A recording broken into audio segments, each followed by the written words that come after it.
All right, guys, it's a pleasure having us once again. And just to give a brief introduction of Solavis Tech and what we do. So Solavis Tech is a company registered in the state of Virginia in the US, and we are specialized in training people in the fields of cloud computing and DevOps. Other fields will definitely be coming on board as we move ahead into the future.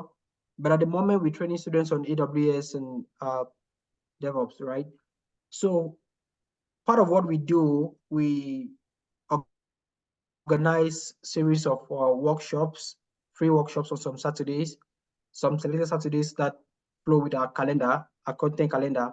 And so people can join from anywhere. We do share the invite when the sessions are scheduled. And so today is one of such sessions. This should be like the fifth we've had.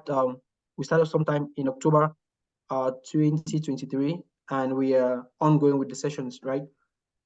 So we would have another one coming up that'll be in February, and then another in March, and thereafter we're going to have subsequent sessions. And so we have an ongoing batch for the live sessions, which is premium, and another batch is coming up sometime in March, on the 6th of March. So that's what we do. That's just to answer the question Ruben asked, right? So you can check out, I think Eric probably can drop the website, the URL in the chat, so you could just know more about Solavis Tech. And the WhatsApp group you joined is just a forum where we do give updates when we have such trainings coming up, right? So today's session is designed to be a live workshop just to help people see how it's possible to migrate from one source code management tool like Bitbucket onto GitHub. And it's good to let us know that this particular project is a real world project, right? So it's actually a project that was implemented by the trainer at his company.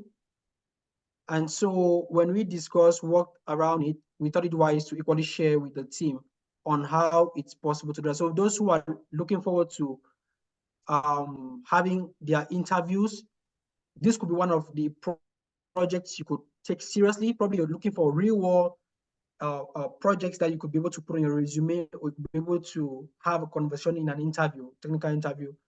This is one of such. So you really want to take this seriously, because it's not just like, though it's going to be like just giving a demo of everything, but it's actually what he implemented and he did go through successfully. So you want to really be attentive as much as possible and ask questions wherever necessary. I would suggest that we will make use of the chat in case he prompts for us to indicate in the chat.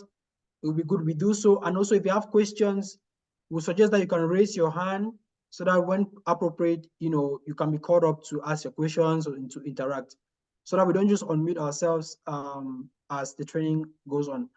Thank you very much. And I want us to highly welcome our trainer, Asaf. He's training all the way from Cameroon. Myself, Dr. Samba Otavis from Cameroon, the CEO of Solavis Tech. Thank you.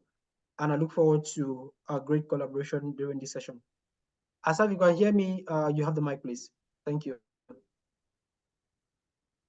Thank you, Doc. Thank you, Dr. Samba. Hello, everyone. Can everybody hear me? Am I audible? You can just drop a yes in the chat. Okay. Okay, thank you. Okay, I'm Azaf, Dangshi Azaf. Today's session will be this was my experience from the company, my previous company that I've worked in, and I'm going to share it with you guys in such a way you can use it in your interview or add it into your resume, and also add it into your personal experience as a personal experience. This today workshop, we are going to migrate our source code repository, as everybody knows, our repository from Bitbucket to GitHub. Actually, the migration process has been like came up because the company wanted to migrate from on-prem to the cloud and needed their source code to be on, because they were migrating from on-prem to the cloud and were going to use different tools. So they were using Bitbucket as their source code and were using Atlassian and Jira, integrating Jira and Conference and other applications that are integrated with Atlassian. Why not going too much far from the topic of today? Let me share my screen and explain a little bit more better. So everybody here knows I've ever gone through GitHub and Git or any GitHub, GitLab, Bitbucket, right? If you have ever used or you are using GitHub or GitHub, you can drop a yes in the chat, please. Let us interact with each other. So if anybody can just, okay, GitHub, okay. Can anybody just tell me like what you understand by GitHub or Git? You can unmute and talk, please.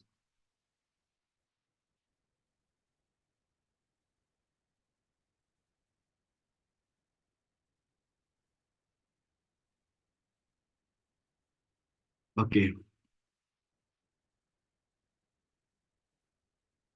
Okay. GitHub is one. Git is your local repository, while GitHub is a remote. Thank you for F04. Okay, thank you for the basic version control. Okay. Both GitHub, we have always heard about GitHub, GitLab, Bitbucket. Both of them, both GitHub and Bitbucket, are web-based hosting services built on top of Git repository, which means they are utilizing the Git repository to build their company like GitHub, Bitbucket, GitLab. That means GitHub is solely integrated in Git, while Bitbucket is integrated with Atlassian, but using the Git repository actually.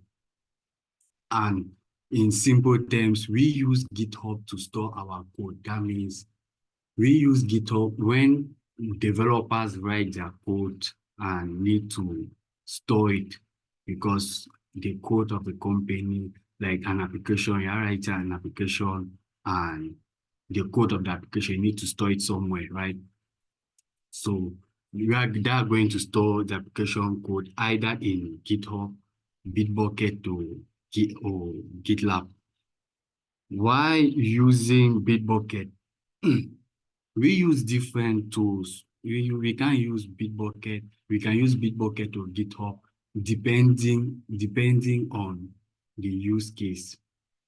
For example, if your company is a company like you guys are, it's a big company, and you need the source code that you can keep your code and interact with different team members. You require GitHub, because GitHub is a source code where you can have unlimited collaboration and unlimited private repository and unlimited public repository. And also you can interact with you have a big community that are there to help you. And also talking about Bitbucket, Bitbucket is quite good, but they are limited in a free version, in the enterprise version. Like you can only have five Bitbucket user that are free. That is if you have a smaller company and you are looking for a repository where you are looking for a source code where you can store your repository, you can utilize Bitbucket if you have a small company. There is a way of, I'm trying to let you picture how to decide how, if you have to pick Bitbucket or GitHub, because that one is important in the migration phase, or how you have to utilize those in the company. You can bring it up, you can bring it as suggestion on your daily meeting, like every daily meeting. You can bring the suggestion, you can use this according to best practice or for cost effective. Talking about cost effective, Bitbucket is more cost effective than Bitbucket is more cost effective than GitHub. Why? Because they offer, I think they offer a cheaper price enterprise version than GitHub. And according to that, that is how we choose how to utilize how to choose either Bitbucket or GitHub. So for the company I was working, they were having like thousands of people working, and they were migrating to AWS, and their source code were on Bitbucket, and they needed a source code where they can share their repository. And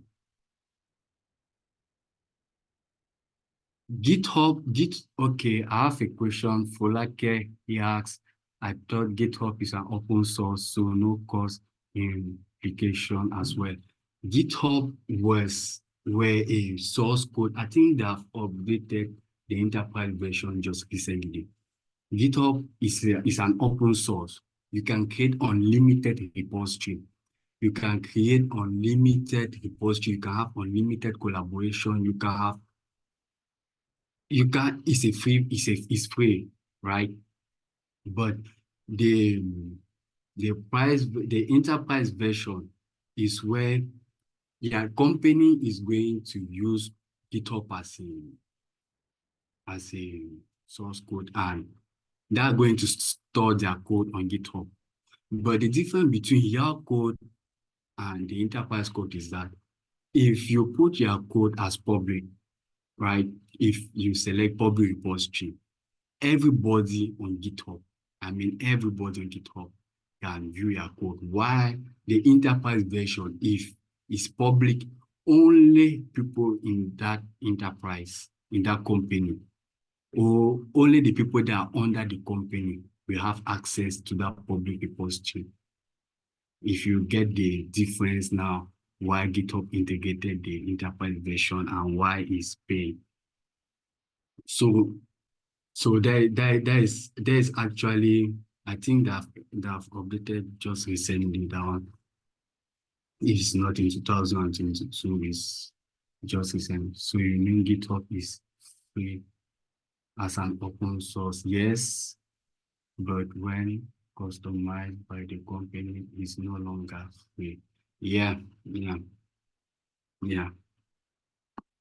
Exactly.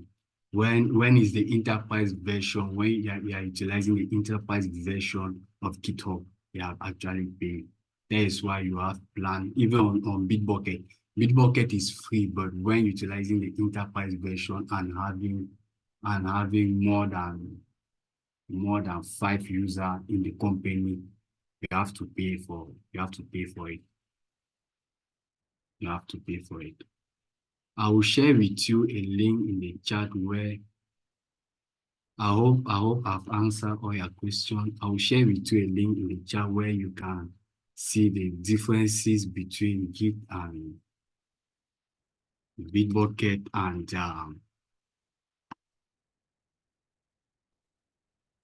a bit their history, their usage, and yeah. For those that have not really gone through GitHub and utilize GitHub. Yeah. Okay.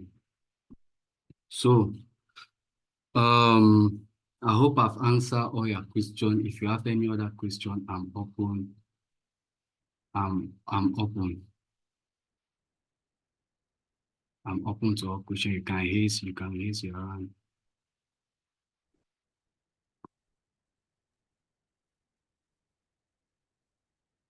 I think Emeka is asking a question on the chat.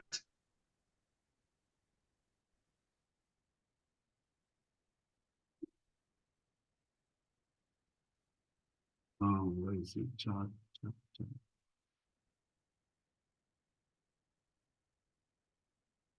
Then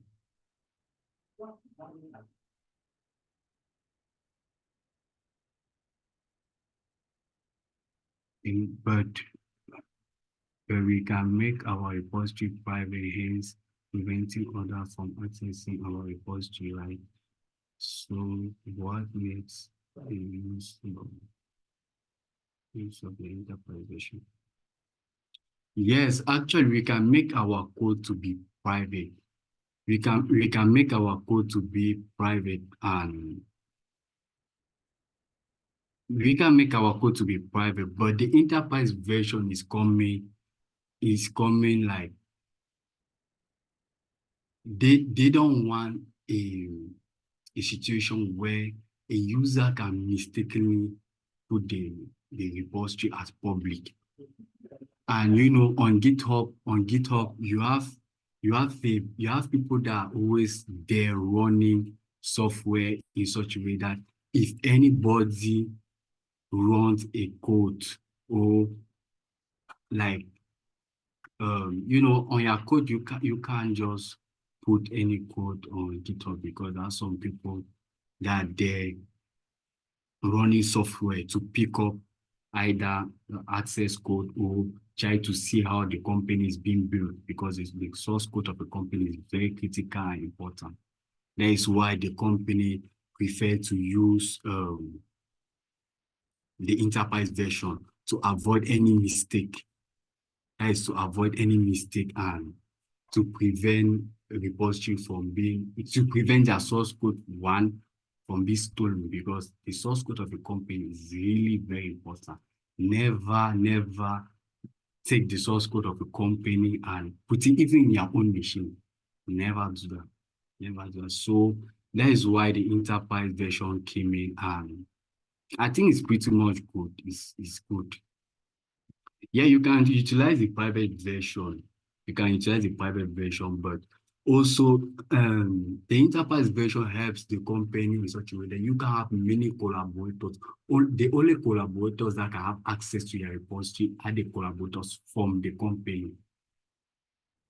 People that are able to access that repository are the people only from the company. Nobody else can have access to that. They need the permission, like because they can imagine a situation where you think about sharing your repository with a third party or your friend. For you to do that, to give that collaboration to a third party, they need permission to the enterprise, like the permission from the company before they can access your repository.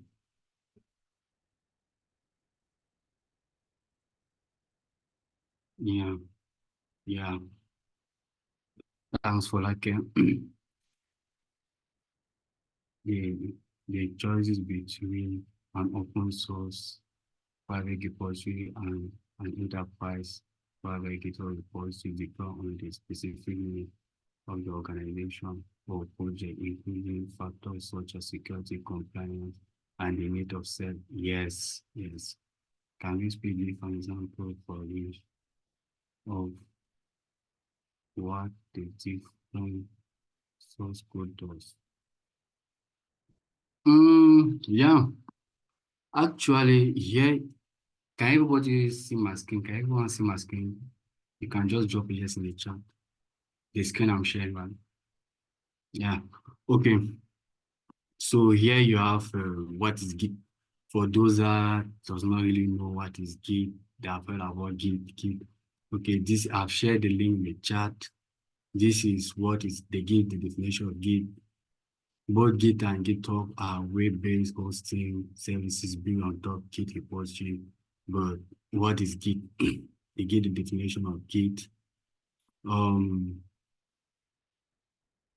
we use like let me give the difference how to use different. What's your question again? The source code does. Okay, let me use an example. You have a company. You have a company that have five employees, right? And they need a source code where they can store their repository and their code. And also they need a source code where they can store their repository. Then now the best how can I say the best choice between between GitHub and Bitbucket will be choosing Bitbucket. Why? Because Bitbucket offer a free of enterprise version of less than 5 users. So if you have only 5 people working on that company that need just 5 GitHub Bitbucket account, the enterprise version, they are going to use Bitbucket because they offer a free version. But yeah. Hello. Okay. Yeah. Hello, Asaf. Yeah, Yeah. please, maybe we could just ride on with the migration. Probably at the end of the migration, we could maybe clarify the questions so that we save time, if that works fine. Okay. Solution, yeah. Okay, let me just finish explaining this one. So Okay. So while if the company is a bigger company, like thousands of users, like thousands of users, you can utilize the GitHub repository. And also, depending on the tools you are going to integrate, because the company I was working for, they were migrating to GitHub because they were going to run a pipeline on Jenkins, going to utilize Jenkins, Marvel, all the pipeline, because they were going to use AWS. They were migrating from on-prem to AWS. And while on Bitbucket is pretty good because you don't actually need Jenkins when you store your repository on Bitbucket, because they have already integrated the pipeline on Bitbucket. So you can actually, we are going to see on the demo. So here we have the explanation, the features of GitHub. Then now we have the differences. Here you can see the differences between GitHub and Bitbucket for those that need the differences, and also best practice according to the company. According to the company use. So does anybody has a question before we move on with the demo?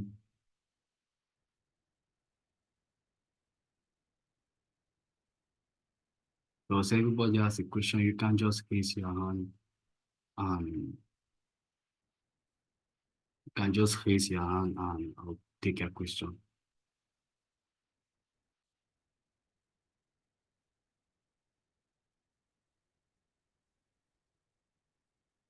Or you can just drop the question in the chat.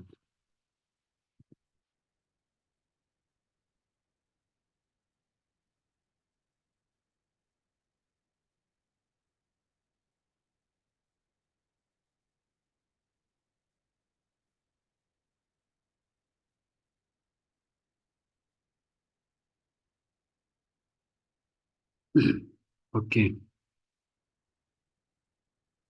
So if we don't have any question, Dr. Samba, if you have any, do you have to add anything before I move on with the demo?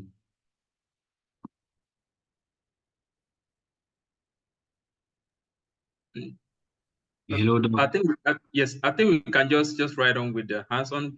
Yeah, Okay. Dr. Samba, he's getting an emergency, so he may join us along the way, though he's on the call. So we Okay. could just ride on. You sure? So I hope everybody here has a GitHub account. If you have a GitHub account, you can just drop a yes in the chat because that one was a requirement to have a GitHub account. And today I'm going to we are going to create a Bitbucket account together. Let me just drop the link in the chat. Okay.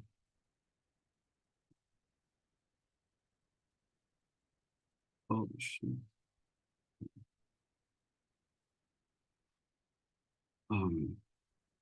Let me just drop the link in the chat.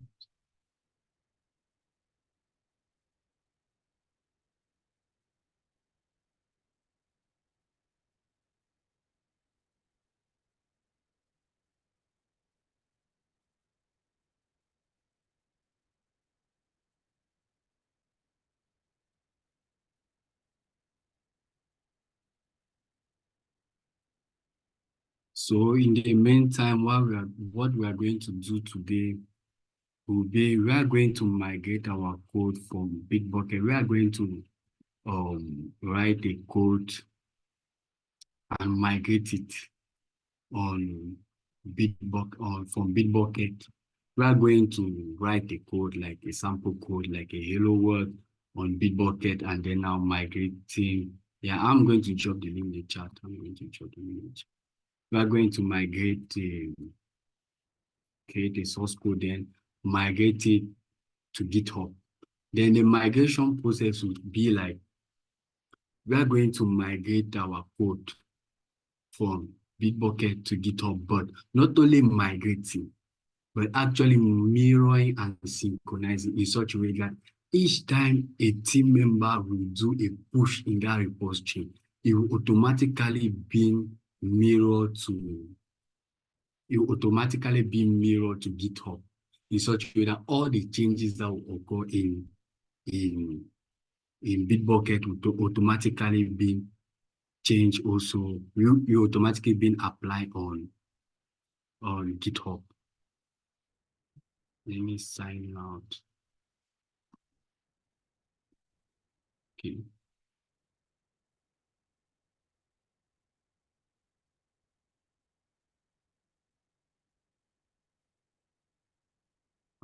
Doc.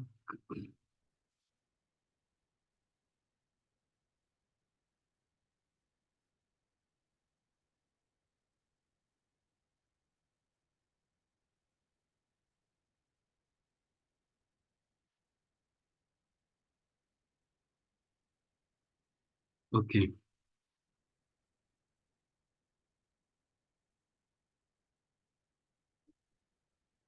Let me share the link.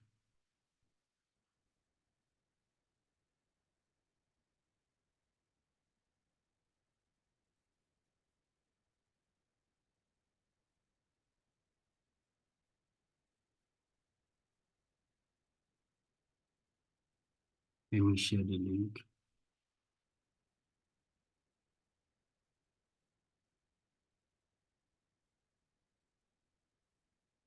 Oh, in the meantime, let me show.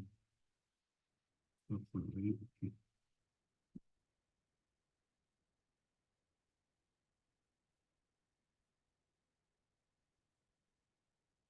Can everybody see my screen?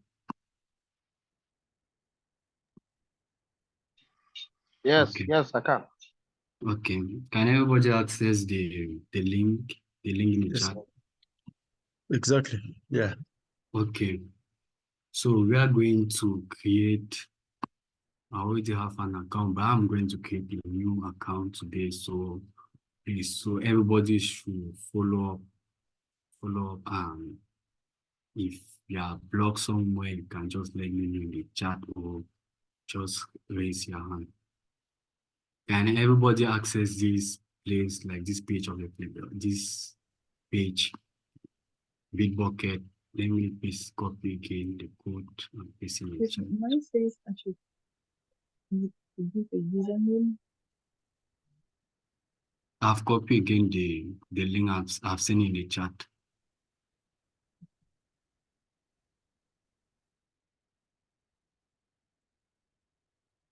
If everybody can access the link, we can proceed. If you can access the link, if everybody can access the link, we can proceed.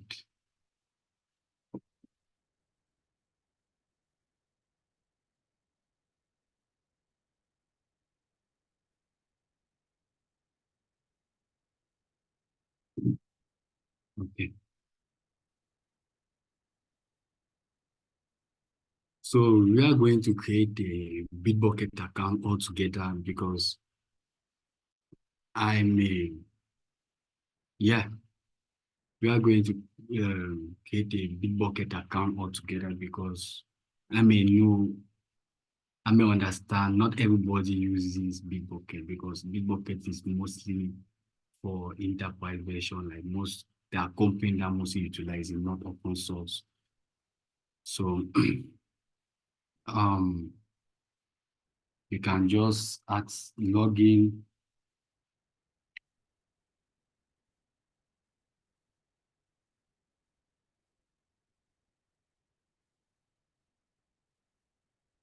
You can just log in. You can follow the sign up process.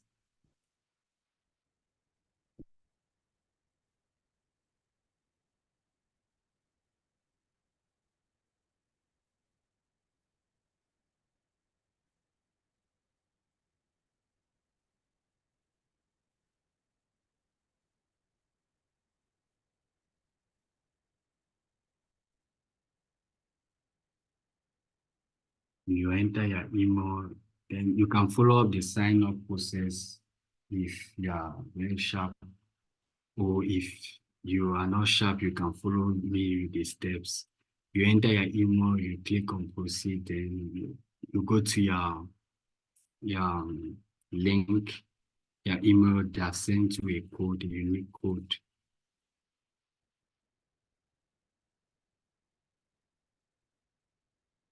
Okay. You enter your full name.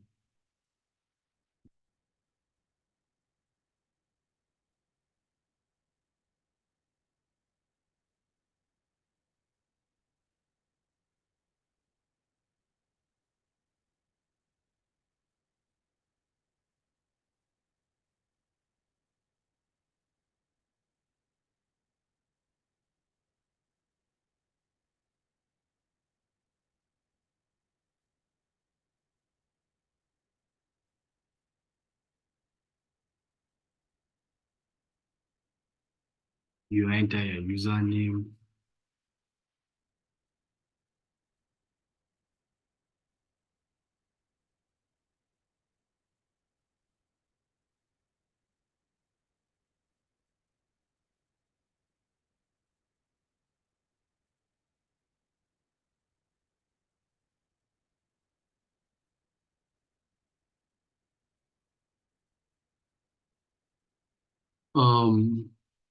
As everybody access this place. Yeah, I'm going to get you. Mine is asking me some questions. Yeah, I'm there. So you can stop at that. Yeah, we are going to create a workspace, but you can wait for us there. You can just skip that step, then you create a workspace. Yeah. Give it the name of your workspace. Let's give it so like this.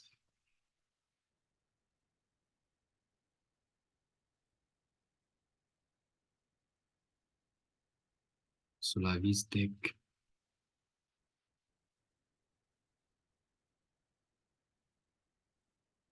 Let's name our workspace Solaris Tech. Okay. let's create a repository. The previous step was creating a workspace. So you just give a name, Solaris Tech, and then you click on create. It's for Sylvia. Okay. So we can proceed on creating a repository on Bitbucket. We can give a repository name.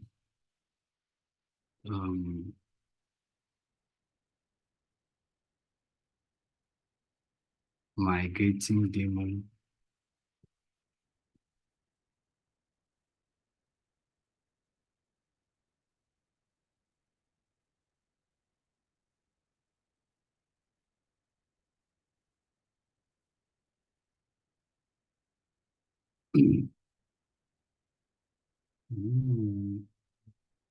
My network is tripping.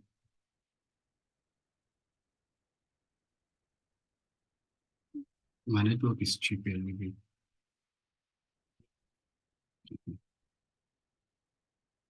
So we are also going to create the. Okay, Sylvia, where are you, please?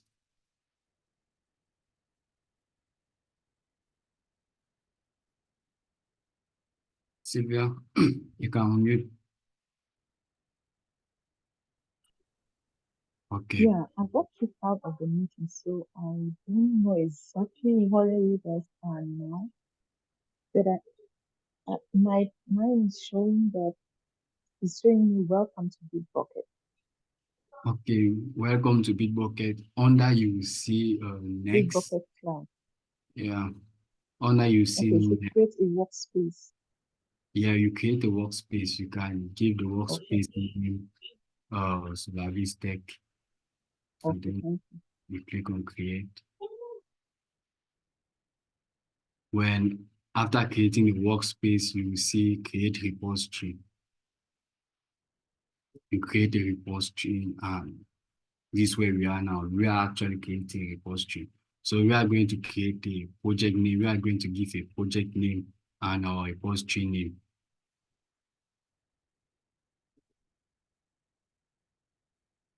Is everybody here?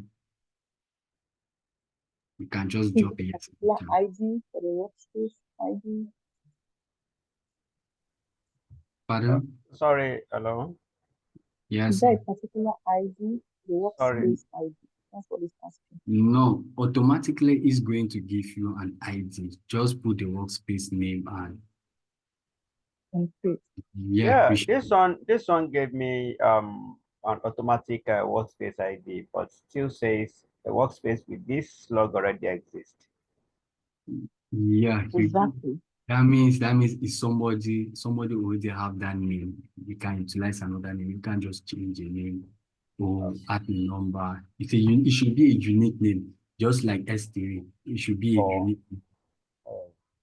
It should be a unique name. Something that nobody has used.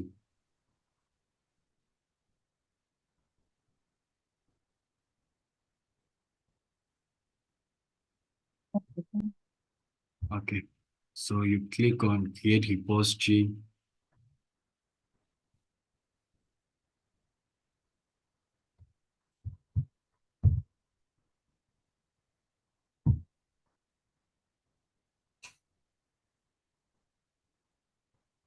Look out your screen so I don't see what you do. Pardon? The project name is migrating yet. The project name is the same name as migrating demo. I've given my project name migrating demo. So to proceed, has everybody created the repository? Okay, sorry, what's the repository name? What's the repository name? Migrating demo. Okay. If everybody has created a repository, then now everybody's at this place, right? No. Please, let me just be clear here. I see that the project name you say is migrating demo, right? Yeah. Yes. Then the repository name. What is it, please? I've given mine also as migrating demo. Okay. You can't just do the same name. You can, Do we need to give a default branch name? is optional. Actually, the repository name gives the definition of what, like a highlight of what your code, what actually is inside the repository. While the project name is the name of the project. You understand? Is the name of the project that you are going to perform. In the project, you can have many repository. In a workspace, so let's see this diagram. In a workspace, you can have many projects. In a project, you can have many repository, and a repository you can have many codes. Like it's just a tree. It's just a Okay. tree. Okay. Well, please, this project name, can it be renamed later? Is it possible? No, I don't think so. Yeah, it can be renamed on GitHub. I've not tried to rename it on Bitbucket, but Okay. on GitHub I've been renaming, yeah. But I think it's possible to rename. So we can navigate on So now when we pipeline. put the project name and the repository name, we just create the repository. We don't need to have a branch name. We can navigate on pipeline at the top left. Okay, let me share to you the link of the demo that we are going to do today. You can access this GitHub. If you are lost in the process, you can just refer to, because here you have the step-by-step. I've documented step by step how the migration process is going to take place, what we are actually going to do today. So let me go back to my process. So you navigate to pipeline at the top left, top left on pipeline. Pipeline, okay. Yeah, you will see two-step verification required to enable deployment. Actually, this two-step verification is a security in such a way that before running a pipeline or before doing anything in Bitbucket, you must enable this two-step verification. It's a best practice for security, so that you should not lose access. So that nobody can have access to your account anyhow. Yeah. So two-step, you click on that link, two-step, it will bring you to this page. Yeah. It will bring you to this page. Then you scan the code. You scan the code given there. As everybody scan the code, you can use a mobile device to scan the code.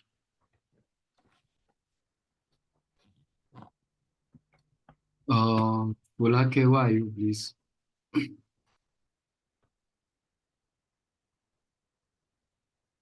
What do we use to scan the code, please? There's code scanner now on your phone. You can use everybody has Google authentication. No, Yes, do we need to download it? yeah, you can just download it now. The Google authentication. Yeah, or you can use Any Microsoft Authenticator, any authenticator. yeah.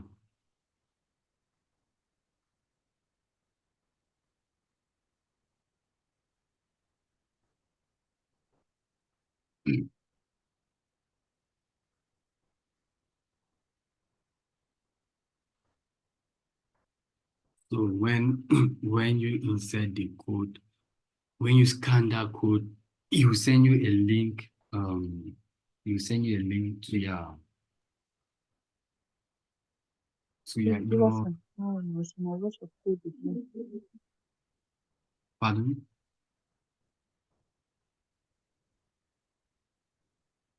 I'm still behind because I don't have an authenticator. I need to download it and then we use it as spam. From your app store, it's just a 2-second download. Yeah. I'll wait here for everybody to Yes, please. I think Obugo's hand is up. Emeka, you can share your screen. Let me show you where.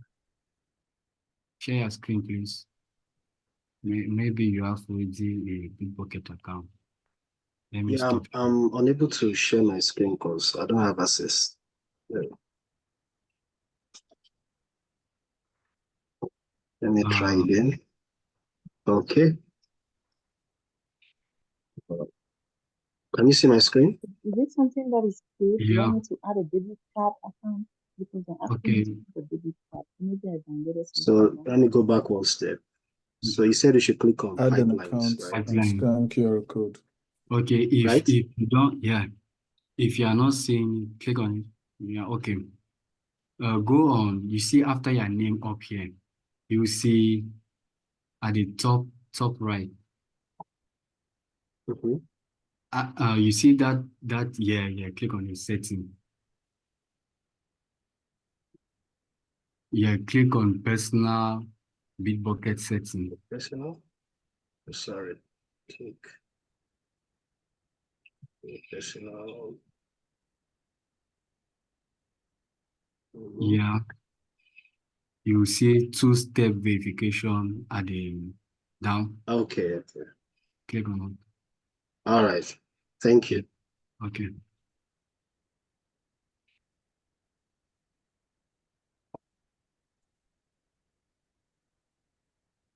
Let me Please, share back. I think Obugo's hand has been up. Maybe you can check on it.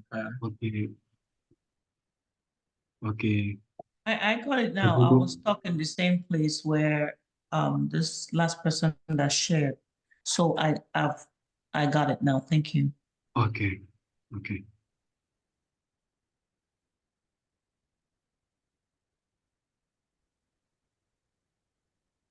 Let me share on my screen. I think Sylvia has an issue. Yes, I do. They're asking me to put my debit card number, but I don't know if that's correct. In the Google Authenticator that I just downloaded. Why is it giving me different? Add an account on your authenticator, then choose probably private or work or school. There are those options there. Then it will give you an option to scan QR code. So So I you have to scan put what you my see on debit the card account number. No, you downloaded the wrong one. Don't download the one you pay for. Go for Microsoft Authenticator. Yeah, There's you one can, you pay for. Microsoft Authenticator. Or yeah. Google. There's one you have to pay for. Don't use that one. Okay. Microsoft and Google are free. Yeah, she can use Google Authentication, or even on that where you see. Let me go back on it, please.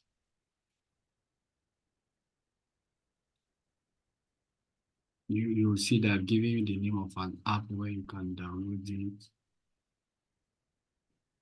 Can download the app. Is it OD? I think so. OD, yeah. Is that OT? Is that the one? But I have You can use Google. You can use Google for Google Authentication.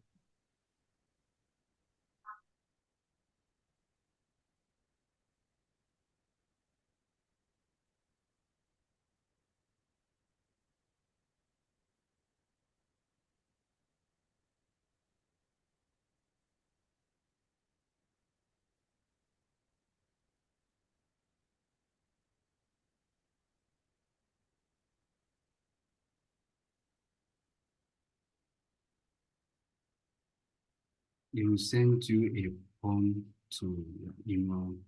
Then you navigate to your email, you go to your email, then not email it.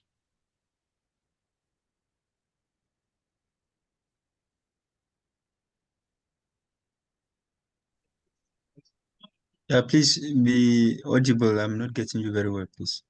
I mean, it will give you a prompt to your email. It will send you a message to your email, and you enable. You see, another way of verification is to you click on enable, then you verify that you're actually the one trying to access the account. Okay, good. Thank you. I've seen that. Okay.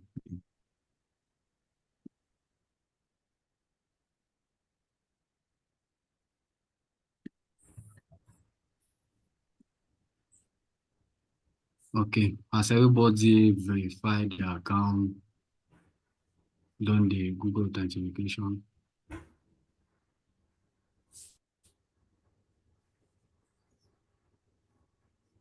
Not yet. I Yeah. don't know exactly which one to download because each I've downloaded two and all are asking me to put my debit card. So I Yeah, really don't know which one. Can yeah, someone send me the link of which one to Look for download or Google something? or Microsoft. One yeah, of them. They are free. Microsoft. Okay, let me try Microsoft. yeah. Microsoft application authenticator.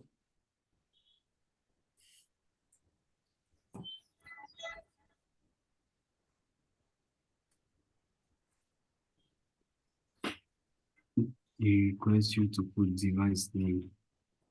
Folake, I don't understand, please. Where is he requesting for the device name? You can unmute and Okay. talk. So when I went to my email Yeah, to do the two-step verification, then it took me to a place asking me to put my device name or something. I have so many windows opened up, so I'm just trying to look for the particular window. I'm sorry.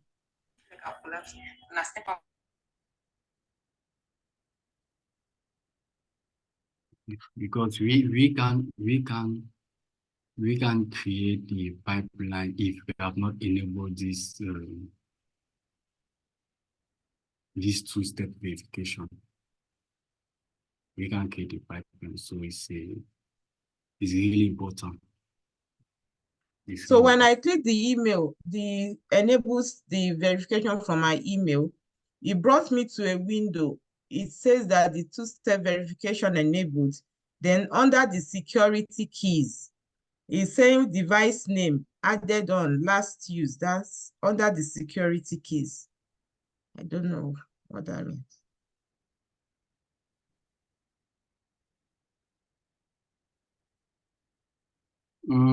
Have you clicked on the link that I've sent to you through your email?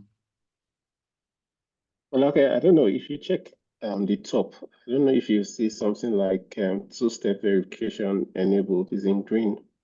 Yes, I have that one. Yes, once you have that, then you're good.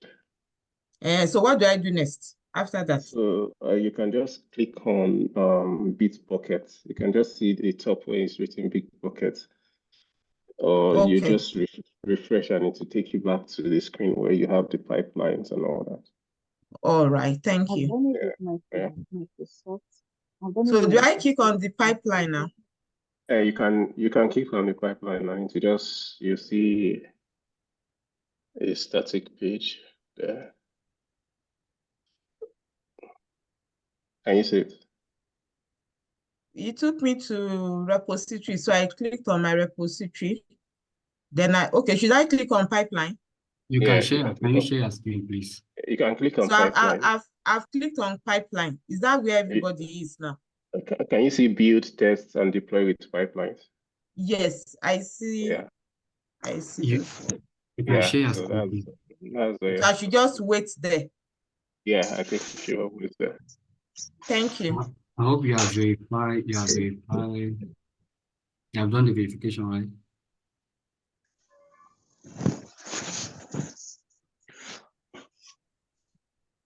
Okay, I've done my verification using the Microsoft. So I scanned it and it's showing me the big bucket that I've created on the authenticator. Is that what it's supposed to be? The big bucket you have created and the code. It's just And just you- a big bucket with the name because that's the name of the It has formed to with the name of your big bucket, and you Yes. have a code under. Yeah, that's actually the code that you're going to use. That code and insert it. You will see. I don't have any code. Oh yeah, I have the code, yes. Yeah, One time the password code. yeah, you So insert the what do I code. do with that? you insert the code is changing with your name, Mm-hmm. the name of your yeah, the name of your account. You insert the name, you insert the code there. Please, can I just share my screen so that Yeah, go on. maybe Okay, you did the two steps. Now show me the green two-step verification. We're almost ready to. Thank you.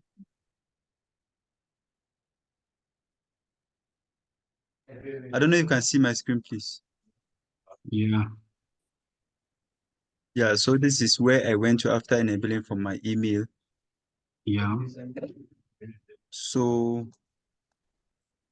what exactly am I supposed to do next? Because I can see that I have supposed to fill something about device name and No, it's okay. It's okay. okay. It's okay. If everybody's at this place, then you are good. Okay. Just wanted to be sure. Thank you so much. Okay. I'm not there. Oh. Where are you, please? You can share your screen. Share your screen so that I can.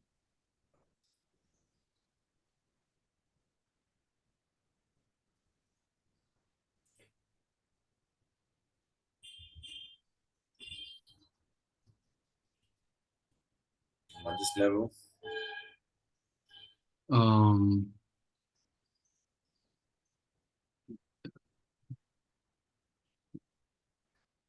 Okay. You have inserted the code. I mean the code from. To enable the two-factor Yeah. the two-factor authentication. Yeah. How do I scan the QR code? You go navigate to your Bitbucket. How does that minimize this toolbar for? Enter enter your account. You can log in. You see there's bomb. You see this Solaris Tech demo. This tab up here. Just before your email, enter there.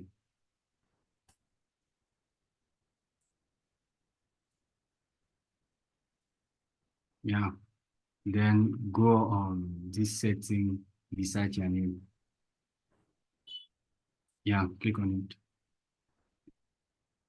Go click on personal Bitbucket setting.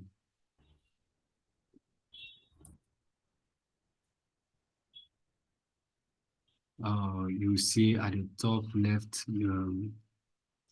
a bit under, at the middle left, you see two-step verification.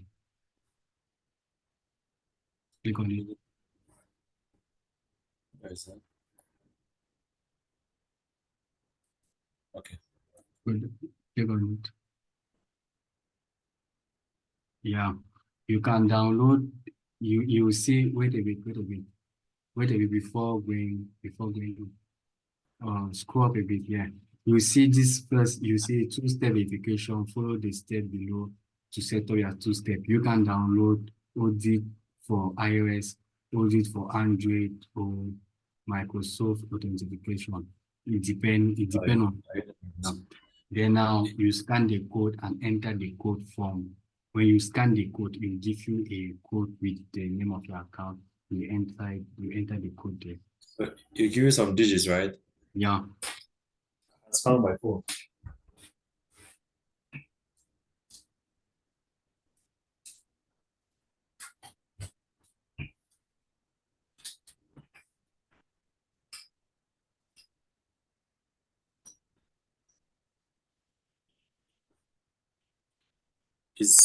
I have some digits here for GitHub, Bitbucket, right? Yeah.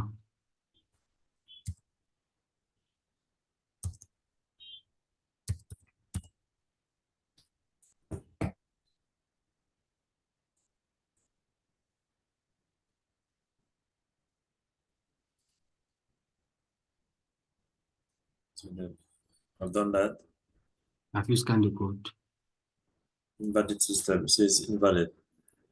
make sure you input the code when there's still enough time because the code is changing. Yeah, history changes. So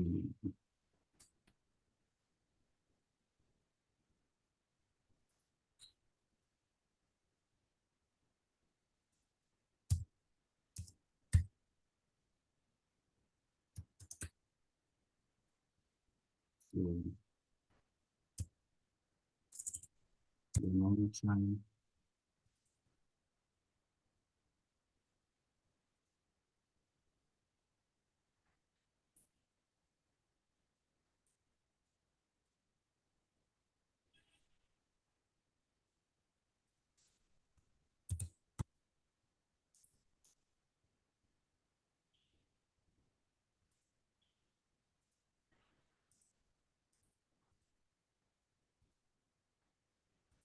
Are you sure you have scanned the code?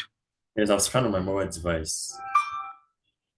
Okay, it's gone through now. You have sent your email, right? Yes. Okay, access the email, then you log in, you input. Then now I can share now my screen and proceed.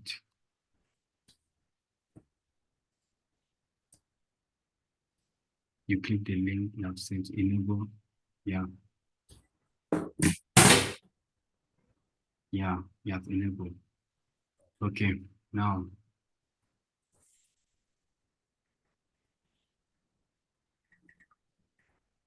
I hope everybody has enabled the two-step verification. Okay, let us proceed now and create the Yes, pipeline. thank you. Pardon? I said yes, thank you. Okay. You're welcome. Let us proceed now and create the repository.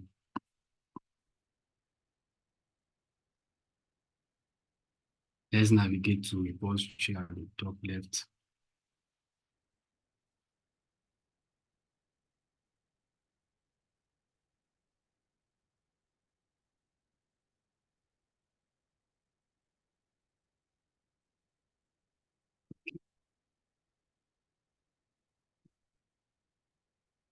You access your migrating. Okay, we are going to create a file. We are going to create a file, just a demo file, just to make sure everything has been cloned. Like, yeah. So everybody should follow. I hope everybody has created successfully done the verification. You can now follow the step. We are going to create a file. Add a file. Actually, this Excuse file. You me. said we should go to repositories. Are we in repositories? You will see Repository. repository. Okay. Repository here. Okay. Let me go back.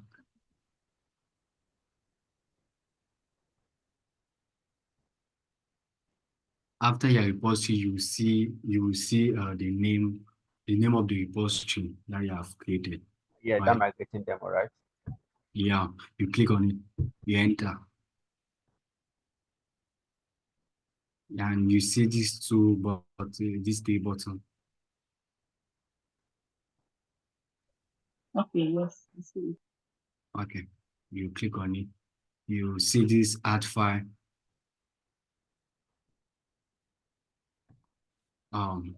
Yeah, we are going to create a file. Actually, the file is just a demo.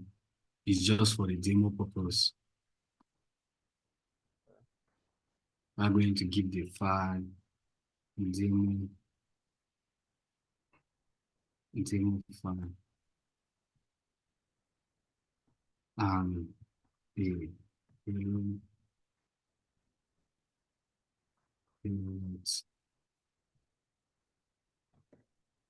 If you have created a file, you can just select commit.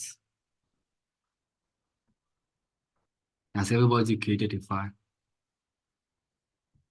You can just drop it. No, please, I didn't follow I went to repositories. I clicked on the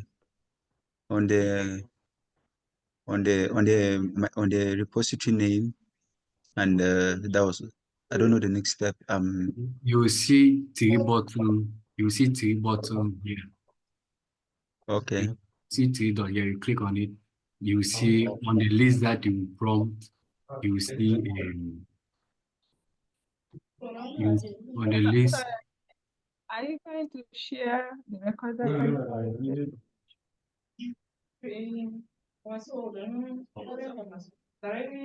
Pardon? Are you going to share the recorded session? We are going to share the recording section in the WhatsApp group. Okay. Okay. I hope everybody is at this step. Then I will commit, we create a file, just a demo file, to make sure, like, it's just, this file is just an example of our code. Let's just say you have created a code to create maybe EC2 instance, or set up some infrastructure as a code, right? So let's just say this file is actually our code. So let's do the commit. We can do, you see, you can create a pull request. A pull request is when you have a co-worker and maybe they need to review your code before validating. So you can create a pull request in such a way that before your code is being merged with the entire code of the team, it has to be reviewed by either the manager or some of their colleagues, their team worker. Okay, if you have created a demo file, we are going to now clone this repository into our GitHub account. So everybody should navigate to repository setting down here. You will see at the top, you will see repository setting. I hope everybody is here. Is it at the bottom left? Bottom left, right? Yes. Okay. You see, yeah, like this. Obugo, where are you, please? I'm still where you're creating the file where you did the hello world before you committed. Okay, you have inserted the name of the file, you have put the name of the file, demo file, and inserted the hello world, you just select commit. That's all. I'm trying to select commit, but commit is not popular, like it's grayed out. Share Let me see. Can share that. You need to type something and save for your commit to work for you. You need to type something in the file. Yeah, I'm typing in the file name in the box up or hold on, let me see, because I typed and it still wasn't. Okay.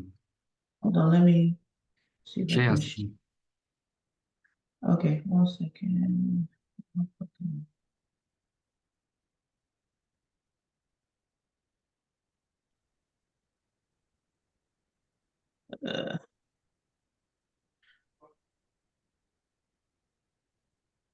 Hold on. I'm trying to share. Let me see. You see share screen just under. Yeah, okay, there you go. 1 second. Please, while she's trying to share, we should find out if what you wrote, like hello world, whether you can edit that. I just want to find out. Oh, hello world demo file. Can you edit that? Yeah, you can edit it at any time. You see, okay. You have not put the file name. You see this box up here? No, it has to be here, which is what I was trying to do. Okay, so file name. Just do hello world here. No, the file name, demo file. Okay. The file name is demo file. Okay. Oh, there you go. Oh, thank you. Click on commit. Yeah. There you go. All right, thank you. Yeah. Okay. So everybody should select repository setting. You will see repository setting, you click on it at the bottom left. You navigate down under security. Under security, you see access token. Under security, you see access token. Is everybody here?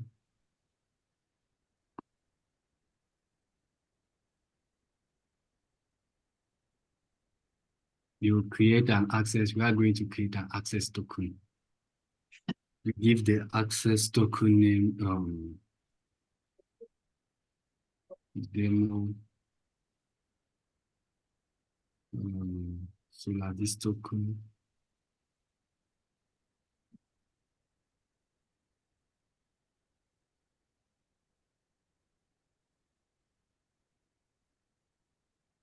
We are going to give the permission to the token. Actually, this token,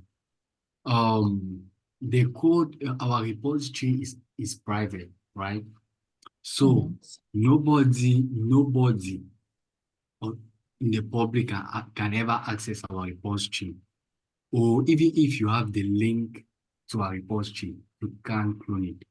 So actually, we are creating an access token. This access token is going to give the permission to where, like, this is access token that is going to give the permission to GitHub to actually clone our repository, if you can understand. So as everybody created, selected, read, repository read, pipeline read, pull request read, runner read, and webhook read.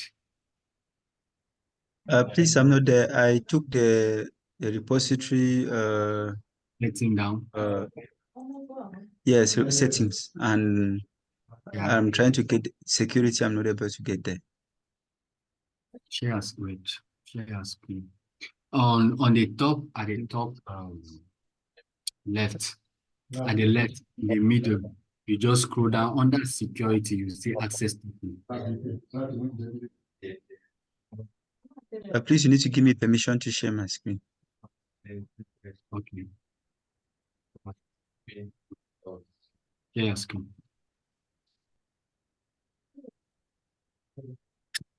I don't know you can see the screen, my screen.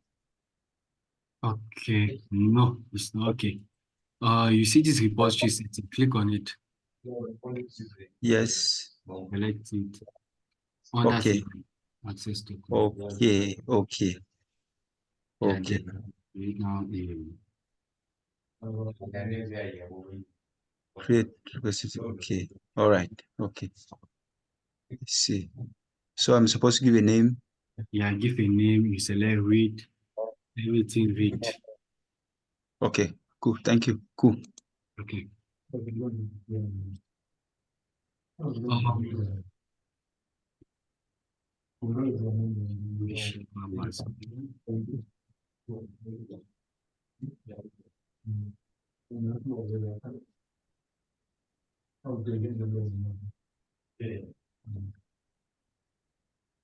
So you create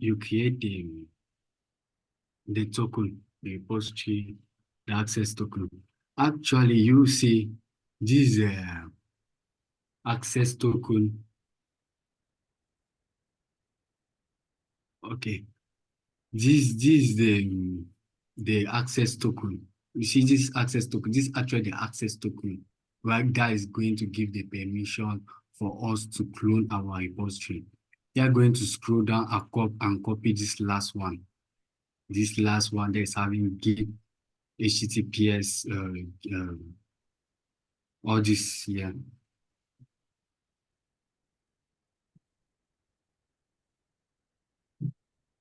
Okay, please, just to be sure, in the last option I saw read and write. The last one, am I to take that as well? Yes, When I yes, selected all the read. The last one is read and write. yes. Okay, thank you. So do we save this let's say You just notepad copy, or Word document? you copy, then you navigate to your GitHub. You navigate to GitHub.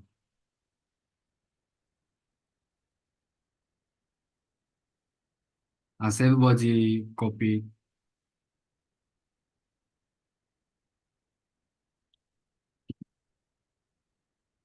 if you have copy, you can just drop a yes in the chat. Okay.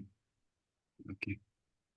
Then you click on import repository on GitHub. You navigate to your GitHub account. You then click on import repository.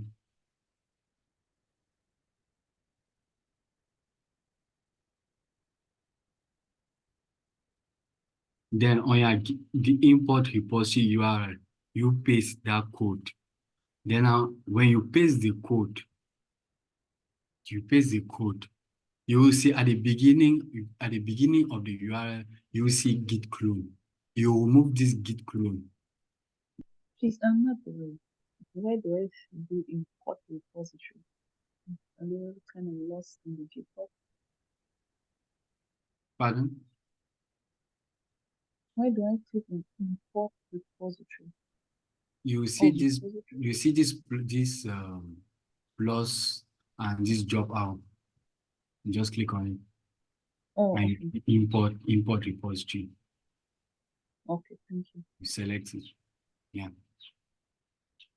Then now you see this git clone. You are going to remove this git clone. Actually, this git clone, if you are going to run it remotely, like on terminal or on VS Code, we are going to leave the git clone. But as we are importing it into GitHub, directly into GitHub, we don't need this git command.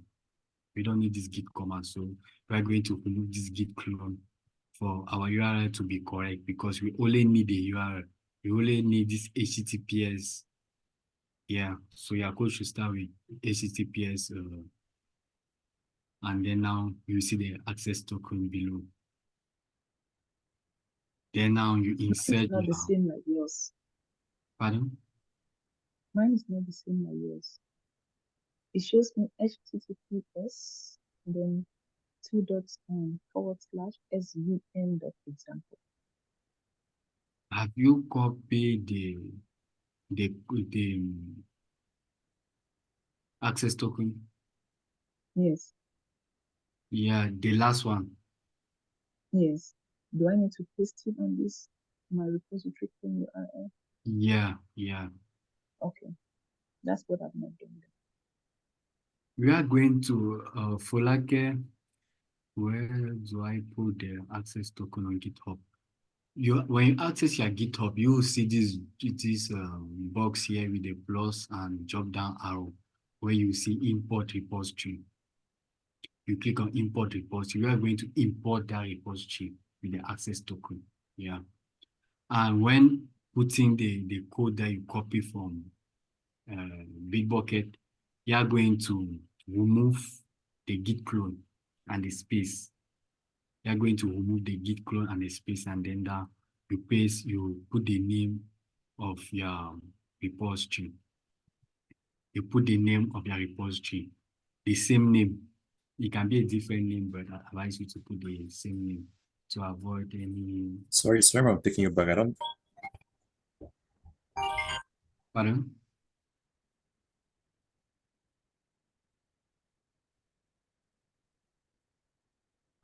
You were talking.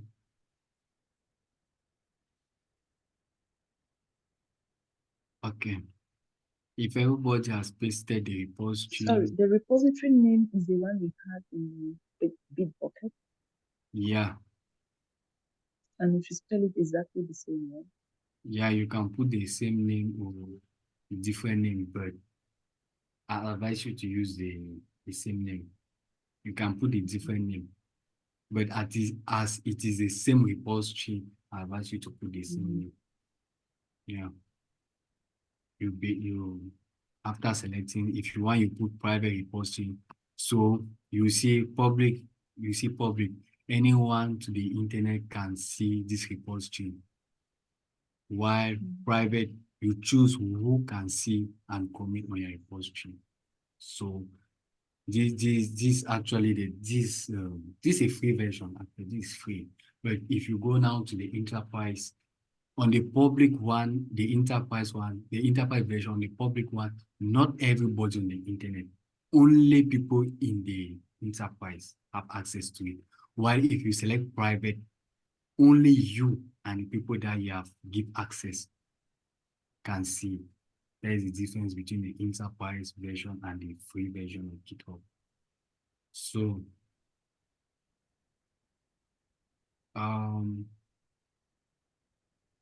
when you copy the token for. I don't want to pull you.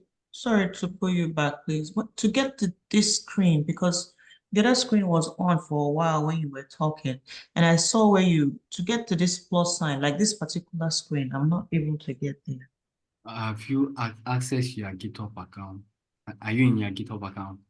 Yeah. Oh, wait, hold on. Sorry. I was already in Bitbucket. Okay, take that back. Don't worry. Are you in your GitHub account? No, I'm in the Bitbucket. I'm going to go to the GitHub. Okay, you navigate to your GitHub account. You see this box here with the sign. Yeah, you see import repository. Okay. You are going to select import repository. Import repository. Now you insert the URL, the access token. Yes, in the GitHub account. Okay. We are going to insert the token we copy from Bitbucket, the access token. Then you paste it here. And then now you insert the name. You put the name, we name the repository. Yeah. Then you begin the import.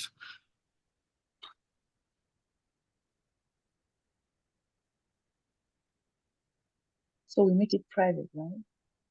Yeah, you can select private, public, it doesn't matter for now. But I advise you if you are creating a critical or a code that does not need the public access, you select private. But if it's anybody, is for the community, you can select public.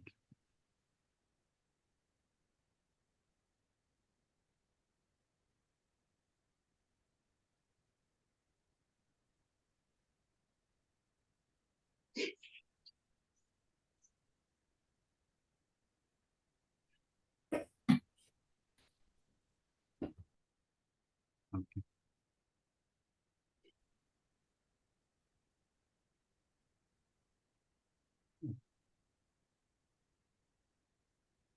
Okay, has everybody cloned the repository? So GitHub. Yeah, mine says importing complete. Your new repository. You can access that repository. Yeah. Okay. Access the repository. Okay. Is everybody okay? Now we are going to. Please let me share my screen. I'm really confused. Okay, share screen.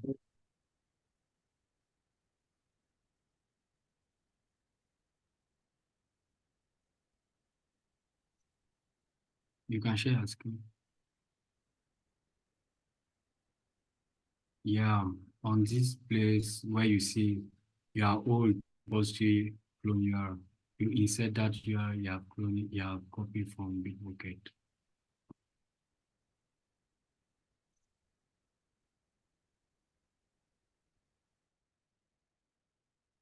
Sorry, I was muted, please.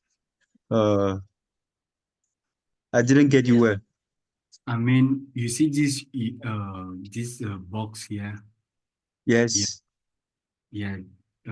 Paste your access token that you have copied from Bitbucket. I've done that. Yeah. Then now go at the beginning of the code.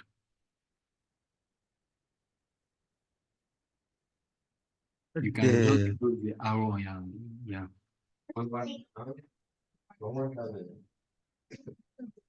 Wow. You see Yes. that big clone? Remove the Yes. git. Yeah. Remove it. Sorry. Delete it. Yeah. Remove the clone. Okay. Yeah, remove it here. Then now, insert now the name. You see this repository name under. Yeah, new repository details. You see new repository details, then repository name. Yeah. That box. Yes. Insert now in the repository name. Okay. Creating demo. Okay. Because we are going to use this name to insert it in our code. So you can use a new repository name must not be blank. Okay. Okay, you can just put a repository name, the same repository name as your Bitbucket. Okay. What was it again? Demo. Let me see demo 2. Mine was migrating demo, but you can insert anyone migrating demo. Yeah. Okay. Then now you click on create. You click on. It says okay. Okay. It says available. Scroll down. No. They're telling me it's available. That means if you can use it. Okay. Okay, fine. Okay. Take private. Yeah. If it shows red, that means it's no more available. But if it shows green, that means available. Then Okay. Begin import. All right. Thank you. Okay.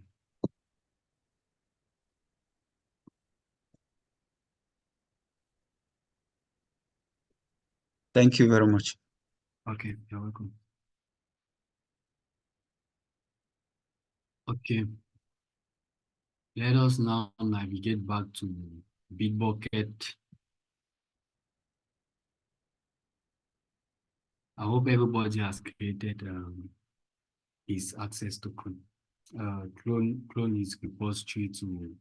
I hope everybody has cloned his Bitbucket repository to GitHub.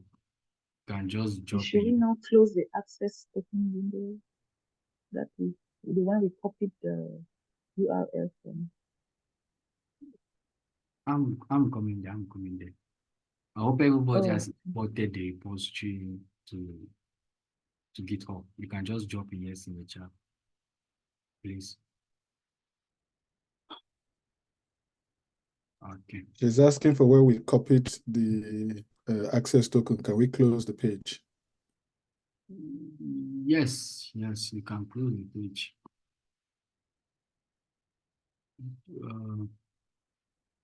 It doesn't matter because we are going to we are still going to navigate on that page. Now, I hope everybody can see my screen. Then now we are going to create an SSH key. So on this page, I hope everybody is here. Then now you navigate to SSH. You will see under pipeline, you see SSH key.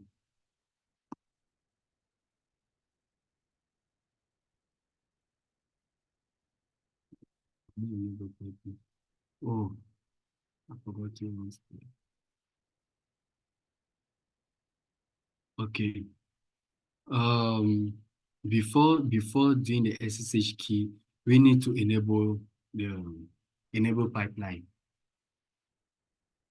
You see at the bottom left, you scroll down and right down, you see settings. You click on settings, it will show you this page. You see enable pipeline. You enable pipeline. It must show you this configure Bitbucket pipeline.yaml blue. It should be blue. It should be blue like this. So you have to enable it. Then if you have enabled it, then now you navigate now to SSH. SSH key.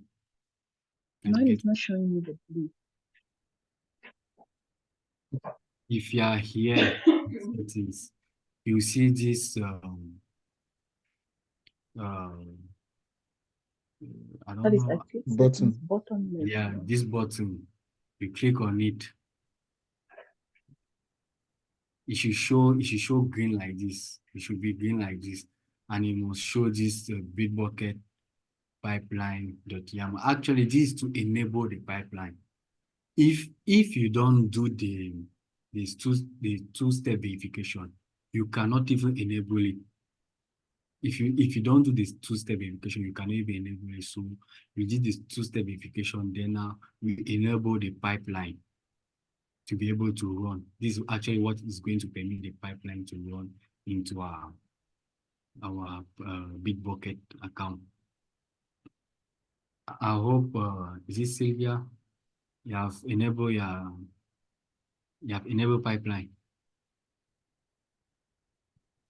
Okay, you How navigate do now. I enable it? I don't. You see this button here.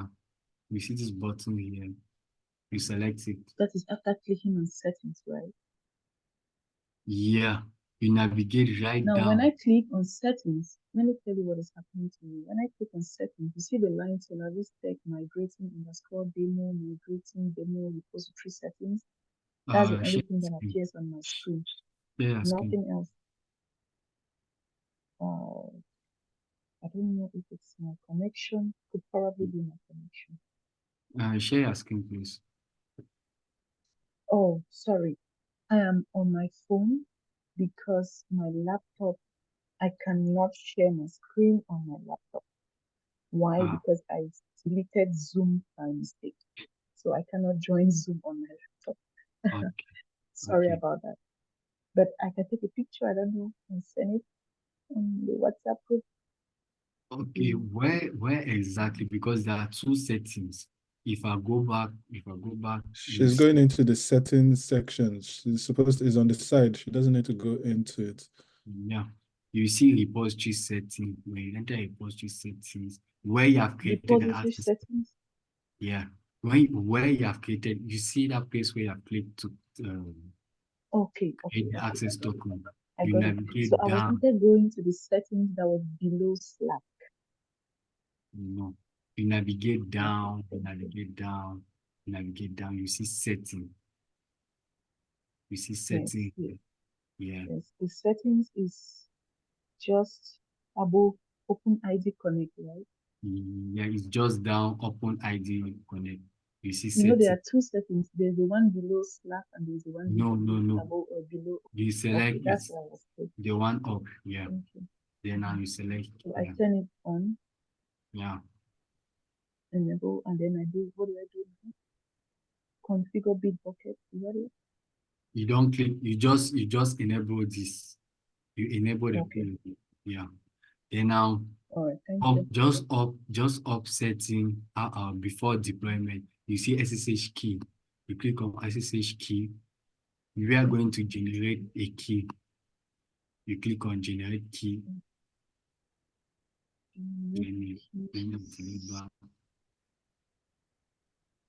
You are going to see this generate key. I hope everybody's here. Yeah. Okay. We are going to generate the key. Actually, this key is going to give permission. Is this key that is going to give permission and enable GitHub and Bitbucket to collaborate? This key that is going to give the possibility to the GitHub repository and the Bitbucket repository to collaborate. So we are going to copy. We are going to copy this key.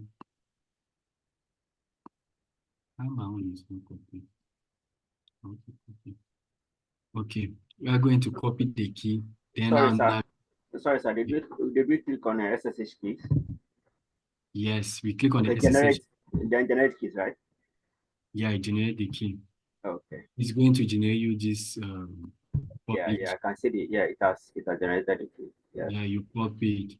Then now you navigate to GitHub. You navigate to GitHub account inside your repository. You see setting here. You see settings.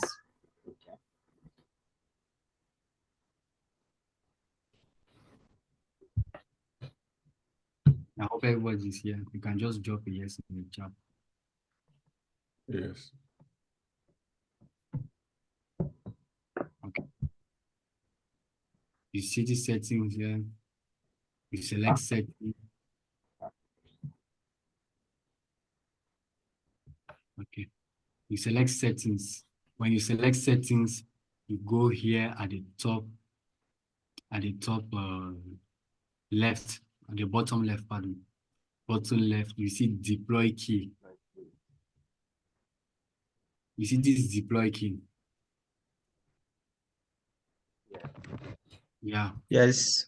You Yes. select deploy key. This deploy key. When you select the deploy key, you see add deploy key. This is where we are going to paste our key, our SSH key we copy from Bitbucket. This is actually the key that is going to give permission to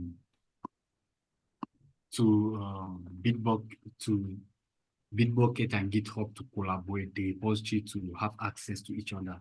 If you don't insert this key, they will be unable to collaborate. So you just give the name GitHub SSH key.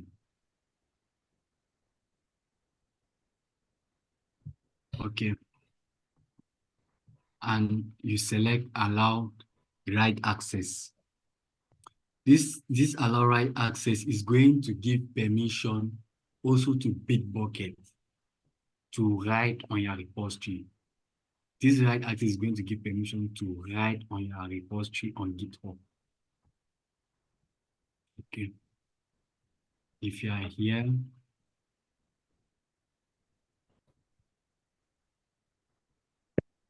I hope everybody is here. Yeah, before we continue, I'm will there. we be able to write also from GitHub into the repository in Bitbucket? Pardon? You said this allow write access gives permissions for Bitbucket to write in the repository in GitHub. Yeah. Is it possible to do the reverse and like from GitHub to write into the repository in Bitbucket? Yes. Or it's just a one-way? It's like to give Just a access. one-way permission. Okay.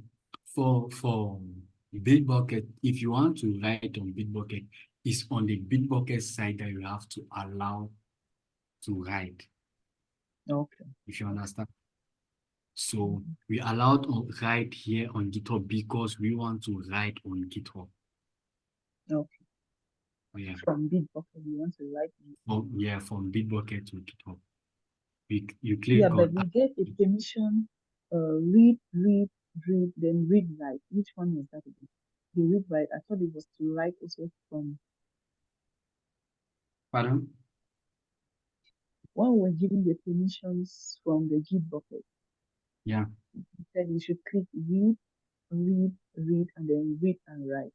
I thought Yeah. the read and write meant that we could write to GitHub. That's why I was asking the question. Actually, the access token that we copied from Bitbucket, that access token, you were given a permission to GitHub to access Bitbucket. You see, we have selected read. We needed to clone the repository, right? We needed to clone the repository, so we're giving permission to GitHub to clone that repository. We're giving permission for GitHub to clone that repository. But this permission that we are giving to GitHub and this SSH key is just a way, like it's a connection that we're giving to GitHub and Bitbucket. It's a middle, like a connection we are giving to both of them. they have a connection now to. If you have created the SSH key, we can navigate back to Bitbucket, copy the public key again. We are going to navigate to access key. You see this access key here.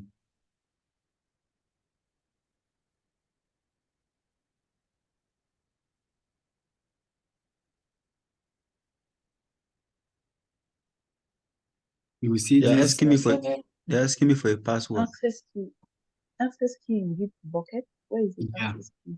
You navigate back to Bitbucket.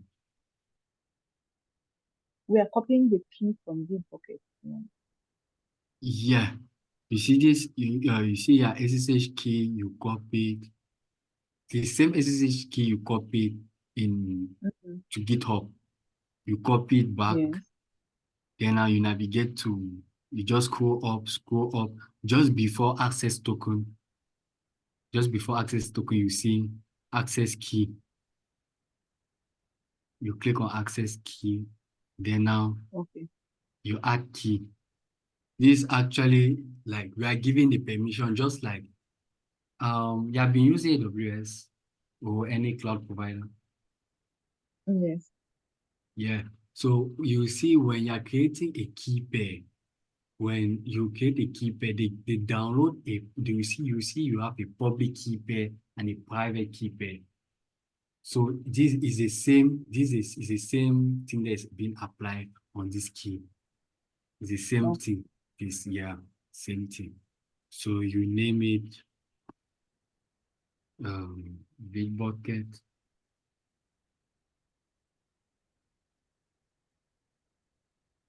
SSH key. Then you paste the key. Then you add the SSH key.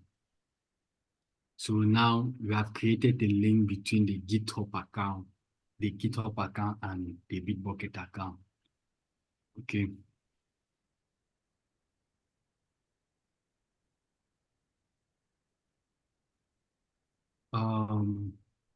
Where do you copy this private key from? Can you take it back? Okay. You copy it, it's the same SSH key. I copy the same SSH key. You navigate your SSH key. The SSH key, the public key, you copy it to GitHub. That's the same one. You copy it to Bitbucket on access key. Because if you copy a different one, you won't have a link. Like, it will not be possible. I used to respond. Back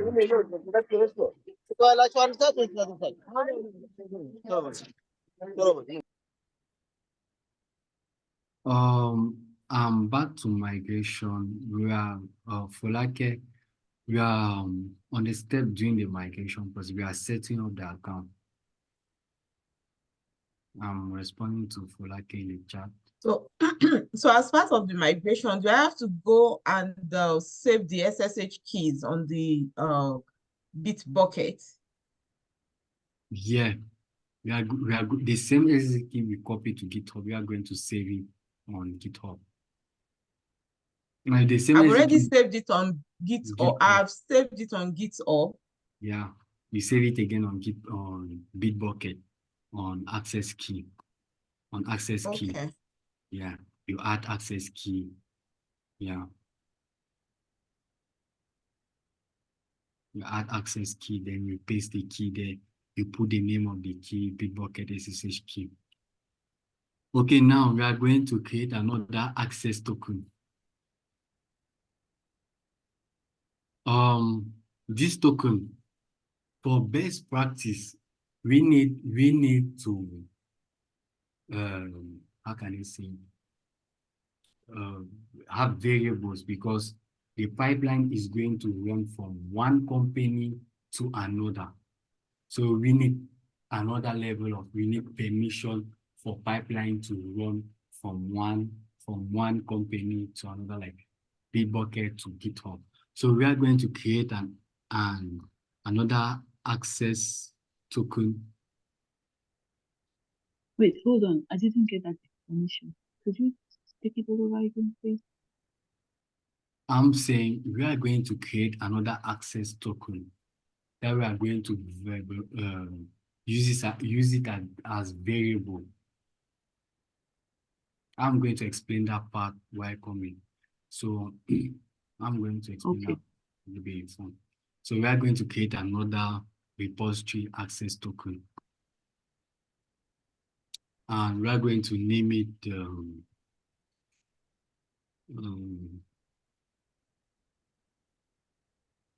Bitbucket.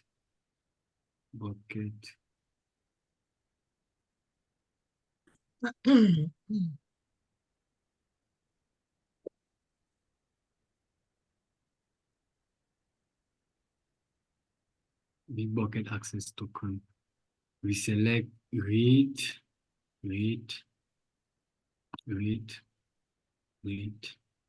and webhook read.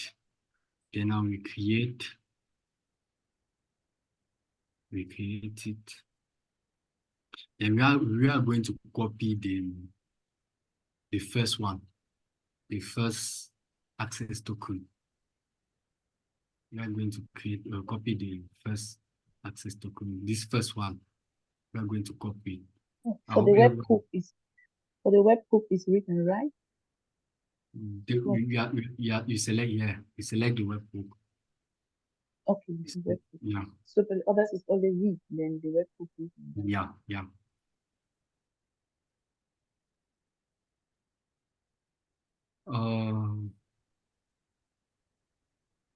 Ademola, yes, we are going to share the recording in the WhatsApp group.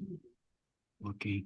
If everybody has copied the new access token key, this first one, because we only need this access, we only need this permission. You copy it, then now you navigate to pipeline. Under pipeline, you see repository variable. Under pipeline, you see repository variable. You select repository variable. Then on repository variable, you put the name.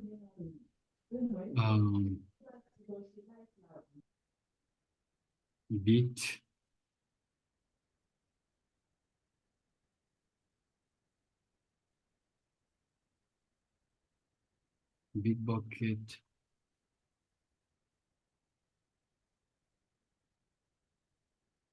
Access.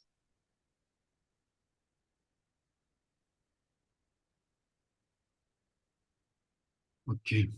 Then now you paste the code. You paste the access token you copy. Must we capitalize it the way you're writing it?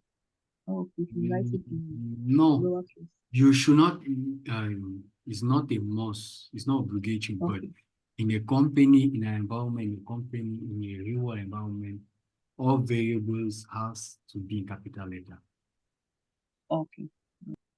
Yes, all variables has to be in capital letter. Then now you add this key. Then you navigate to GitHub.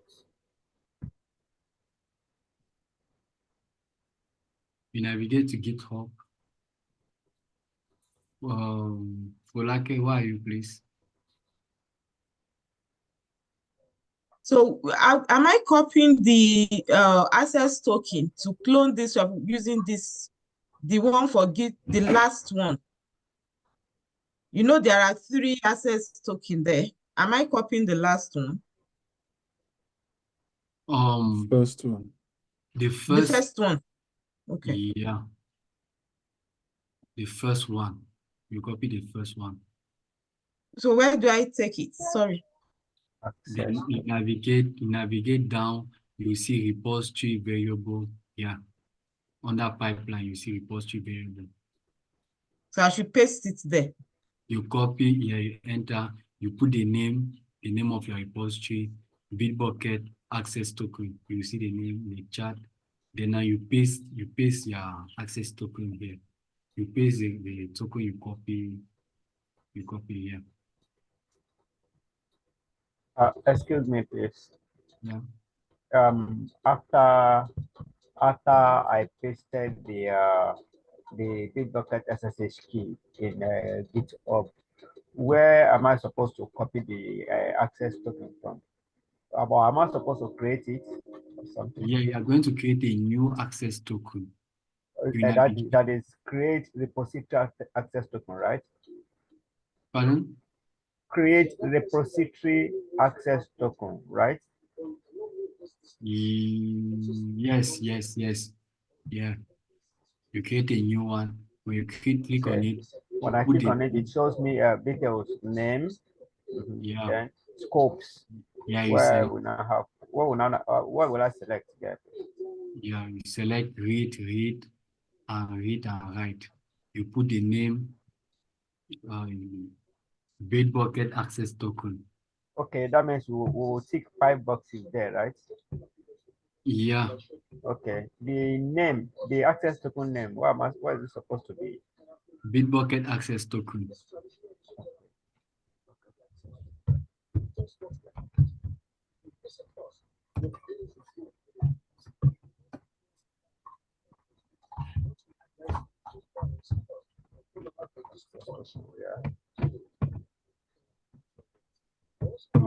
When you select create, yeah, select create. Yeah. Then now you click on create, you will see yeah, I see repository access token created. Then I now see yeah, you the copy token. this first one. The first one, right? Yeah, you copy this first one. Copy this first one. Okay, yes. When you copy it, yeah. When you copy it, you navigate. Don't revoke as I've revoked it, because I've already have my access token. When you have copied, you navigate to repository variable. Okay. I hope you have not revoked the code, right? No, I did not. Okay. You go on repository variable, you put the repository name Bitbucket access token, you put the name, and then now you paste the access token here. A Bitbucket access token. Yeah, you put the name here, Bitbucket access token, and then you paste the name here. You paste the value, the token.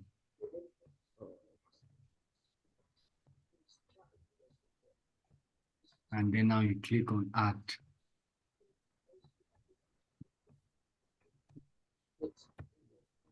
I hope you are good.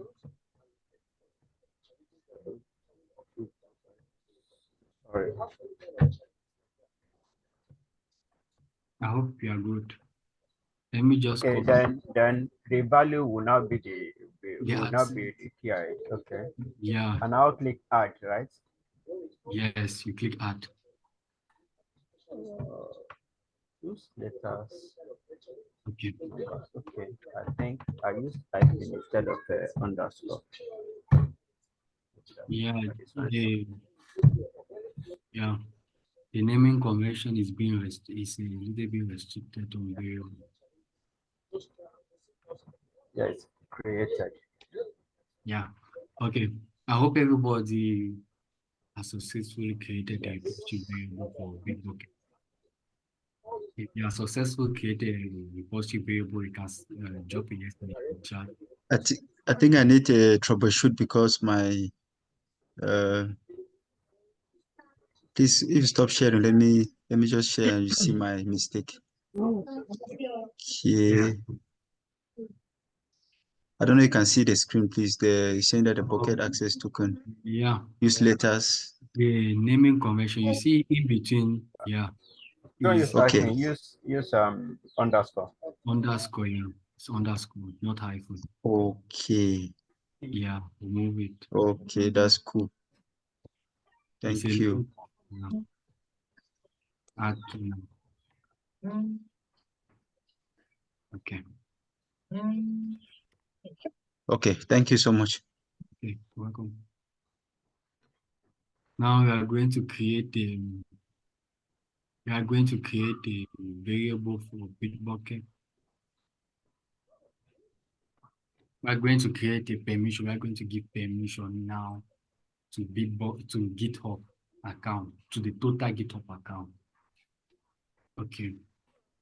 Like those permission is a bit granted progressively. You see, you have to give permission to the repository, to the GitHub account, and yeah, it's progressively, and also to link so that they can talk to each other. Let us navigate. You see at this, you navigate to your GitHub account. Everybody should navigate to his GitHub account. You see here where you see your profile, you see at the top right, your GitHub account, you select it. You just scroll down, you see settings. I hope everybody is here.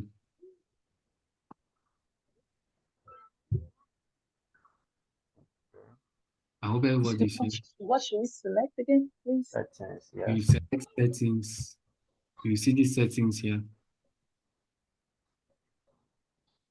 You see the settings. You select it.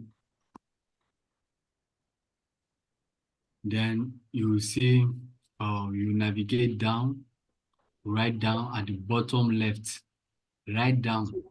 Hold on, we are taking settings from top left or top right.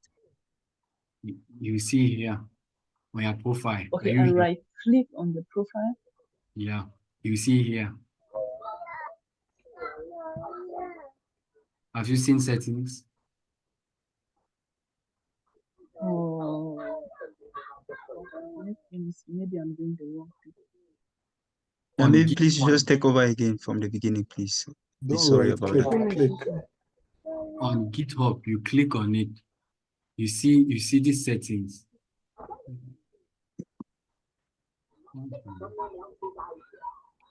Okay, I'll click first on it. Yeah. Then I go to settings. Okay, yes. Yeah, you click on it. When you click on it, you'll bring you to this page. Okay. Yeah. Then now you navigate down.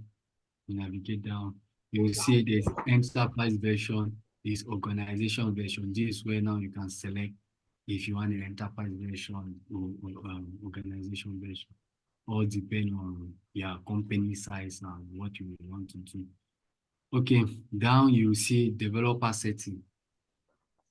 Under developer setting, you select developer setting. Hold on. I've clicked on my profile, but I'm not on the page where you are. I've clicked on settings. You say I need to see enterprise version. Can you share your screen? Oh, you're on the phone. Sorry. And I said I deleted my listing. I really need to sorry. Okay. I mean, when you access your GitHub account, you're in your repository like this, right? Yeah. You see here at the top left, at the top right. Yeah. You see my mouse? Yes, I'm seeing your mouse. Yeah. When you click on it, you see this list. You scroll down. You see this setting. Have you seen it? Yes. Yeah, you select it. Okay. When you select it, it will bring you to this page. You scroll down. You scroll down. You see this. Have you seen this developer setting? Okay, you're scrolling down. You click on it. Developer settings. Okay. Yeah. Then now on developer settings. Sorry. On developer settings, you see personal access token. You select it. You see token classic. You select the token classic. Then we are going to generate an access token on GitHub side. We are going to generate an access token on GitHub side. I'm going to explain further when we are going to edit our code, our pipeline code. why we are creating this access token. So you click on generate new, you see this drop down, this general, generate new token. You click on generate new token classic. Click on it. You put the name, GitHub.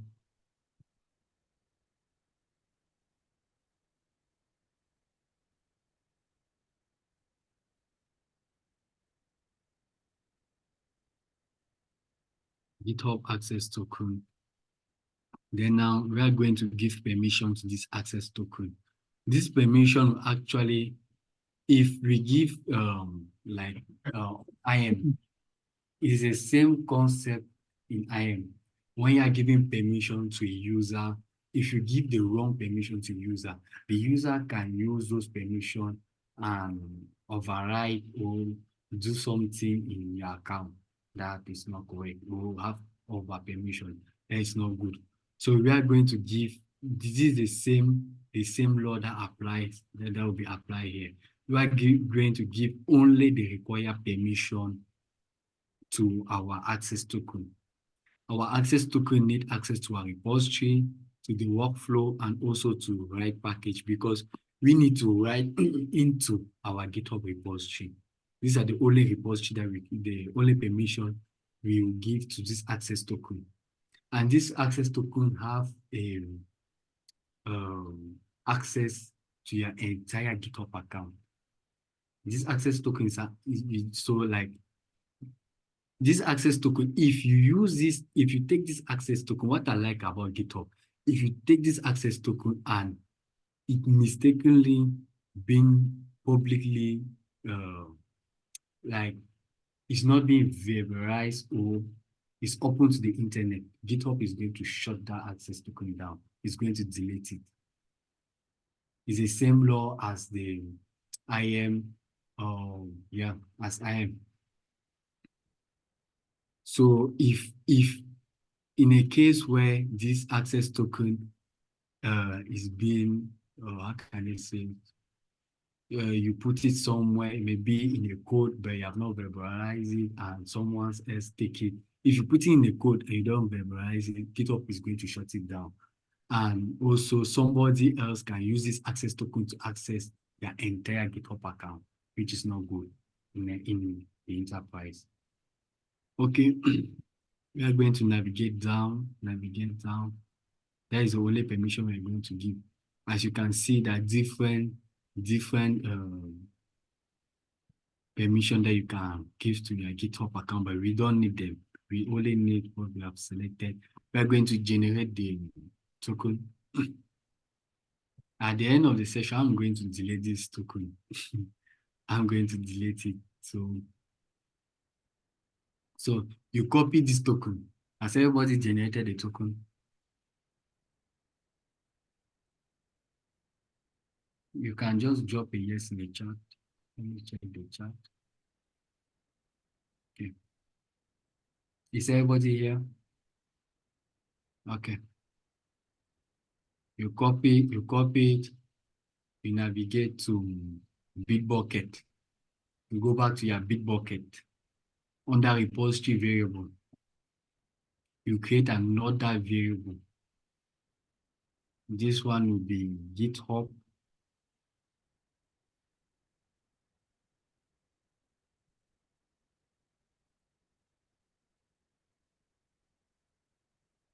GitHub access token. You paste the access token here. Okay. You paste the access token and you add.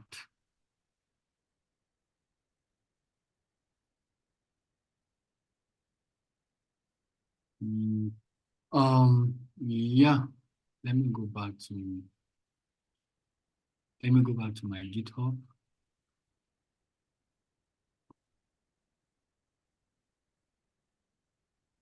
Yeah, you select repo, you select workflow and write package. I'm answering the question in the chat of Oluwafemi.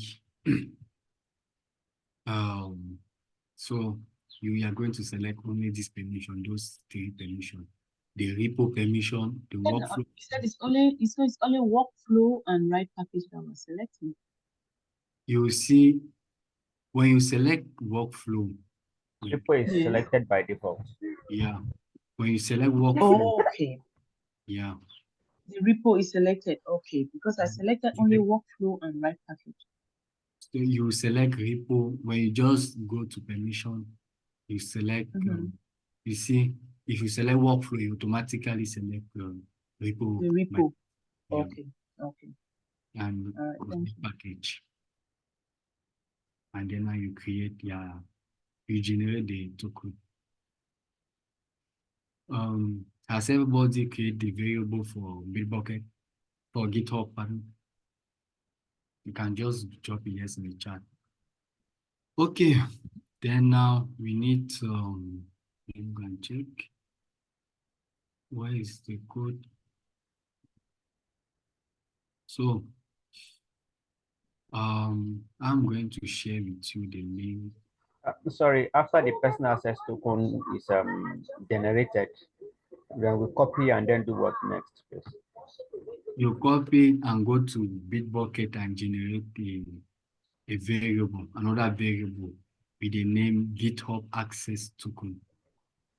And you put you put it here and you put the value, you put the access token here and then you add it. So why do I have only Bitbucket access token in my repository variable? You need to create a new one. You put the GitHub, you put a new GitHub, and then now you variable from GitHub.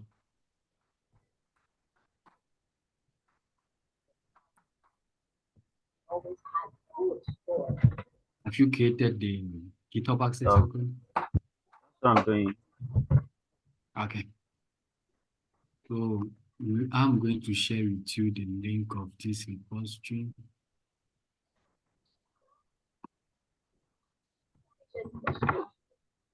So is the one we created that will now be the value? We just place the value there, right? We just put the yes. Okay. The value, the access token from GitHub. They are going to paste it. Then click add. Yeah. So I hope everybody can access this this repository. I've dropped the link in the chat.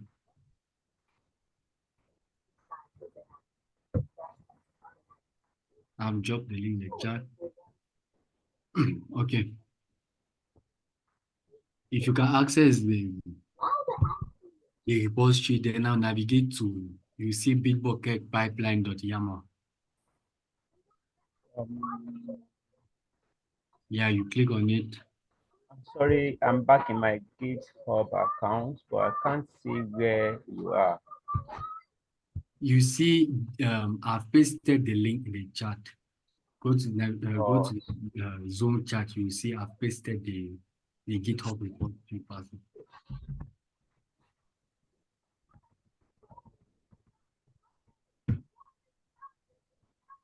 So you follow the link. Then now, when you access the link, you see this Bitbucket pipeline.yaml.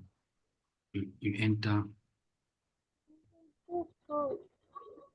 Then now you copy this code. You copy this code to your VS Code. Is it VS Code? I hope everybody is having VS Code editor. Can I copy it to Notepad?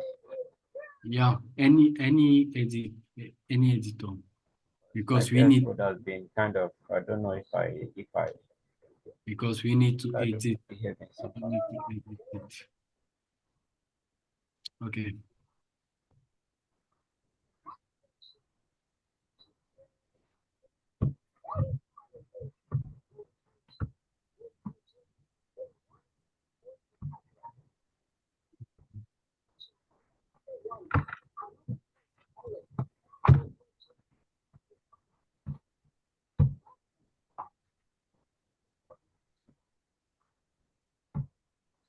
Okay, in the meantime, let me give the mic to Dr. Samba. If you want to add anything before we proceed with the pipeline. Thank you. Thank you very much, Asaf. Hello, everyone. I hope we're enjoying the session. Yeah, we are. Very well for me. Great. Awesome. So, as you guys would notice, we are all at different levels of understanding in our cloud journey. That's why we are trying to be very patient with everyone as much as possible. And we are almost at the end of the project. That's why you see we've not given a break. So just kindly bear with us. If we cooperate, soonest we'll be able to, because this is the last step, right? Just trying to edit our pipeline script, and then we'll be able to run the pipeline, right? We are almost at the end, so just kindly bear with us. That's why we've not given a break. Usually we give a break after 2 hours or so, and thereafter we continue. So that's why I just wanted to notify us on that. As soon as we're done with this, then we'll probably go into question and answer session. Thank you. Over back to you, Asaf. Okay, thank you, Doc. Let me share my VS Code.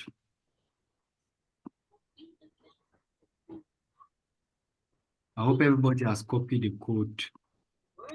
Copy the Yes. code. Yeah.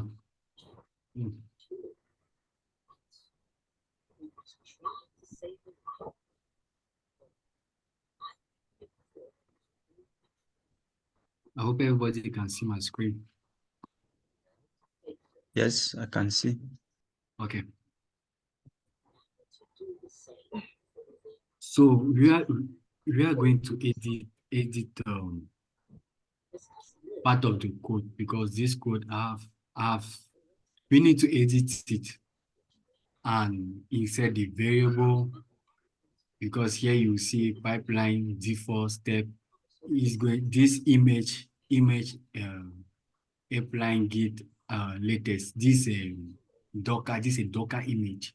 So actually this pipeline is going to run on a Docker, on a Docker image. Then now, Excuse me, do we create a new file to paste this? pardon?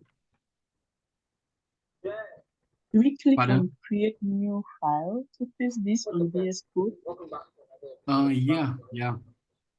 You can just if you can just access any file, or get a new file and paste it there. It's just to edit the code, right? It's just to edit some part of the code. So you see on the code, there's pipeline. This is the format, how can I say, to run the pipeline to run this pipeline. You see this pipeline is going to run on a Docker container. So when the pipeline will be running, actually is going to utilize, you see Docker is going to utilize Docker container to run the pipeline. Then when the pipeline will finish running, it will stop. So this is the Docker image that is going to use this applying git.latest. Then you see now there will be clone, enable, false. Then now on the script, you see git clone -mirror. This is the HTTP. You see HTTPS slash. This is the pattern. This is the patterns to give, like you see when we copy the access token to clone to GitHub. We have seen this HTTPS. Yes. Yeah, you have seen this https://x-token.content. Oh, yes. Yeah. Then now you see this another Git. You see this Bitbucket inside bracket. This is the Bitbucket variable. You see that variable name we copied from that variable we created on Bitbucket. We are going to insert it. That will be like the total access token. It will be the same total access token you copy to GitHub if you capture the image. Yeah, okay. So it will form the total, because we cannot paste that first access token. Please, I'm a little lost. I don't really know exactly what to do in VS Code. So please can you I've created a file and pasted it, but I'm not sure what is there is correct. Because I see only okay, sorry, thank you. Okay. It's okay now. Thank you. Okay. So you see this HTTPS, actually this is the access token. Then now we have verbalized the token itself. We have verbalized the token itself in such a way that if anybody in the company access the code, they won't be able to actually see the code. They won't be able to use, like, to know the code, like to copy somewhere and use it for, if the code is being compromised, if the entire code is being compromised, they won't have access, they won't know what the code is actually. So this is actually the code here, then now the Bitbucket. This is now the path to your Bitbucket repository. This is now the path to your Bitbucket repository. Then I've added some comments on how you can edit this code.